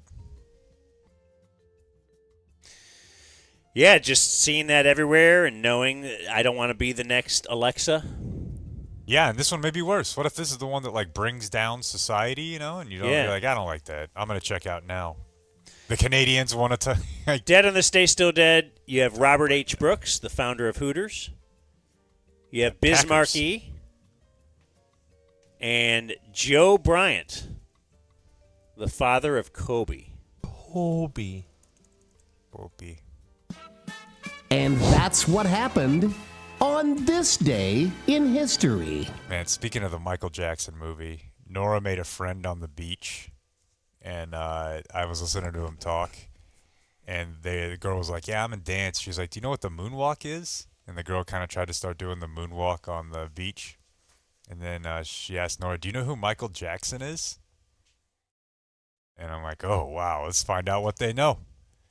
And Nora was like, yeah, I do. She's like, I think he was in a band with his family when he was a kid. Because my mom will listen to some Jackson 5, and the girl was like, yeah, his dad was real mean to him. His dad was, like, really, really mean to him, and that's why, like, Michael Jackson had to leave his family. And that's what she knew. We didn't get to, and he quite liked little awesome tykes like us. Yeah, But you don't know what they're hearing around the dinner table, you know? That's why I was sitting there like this Yeah. kid looked maybe a little bit older, and I'm like, are we about to get to learning about photophilia on He was vacation? an old man who had sex with kids. No, it was just his dad was a real mean guy, old Joe Jackson. Thanks for having me back, guys. I'll see you next week. All right. Oops, sorry. Adios, mofo. We gotta go before this becomes a zoo. See you guys for drinks later. Thank you for watching my video. Subscribe and type for my name if you want to watch more of my videos.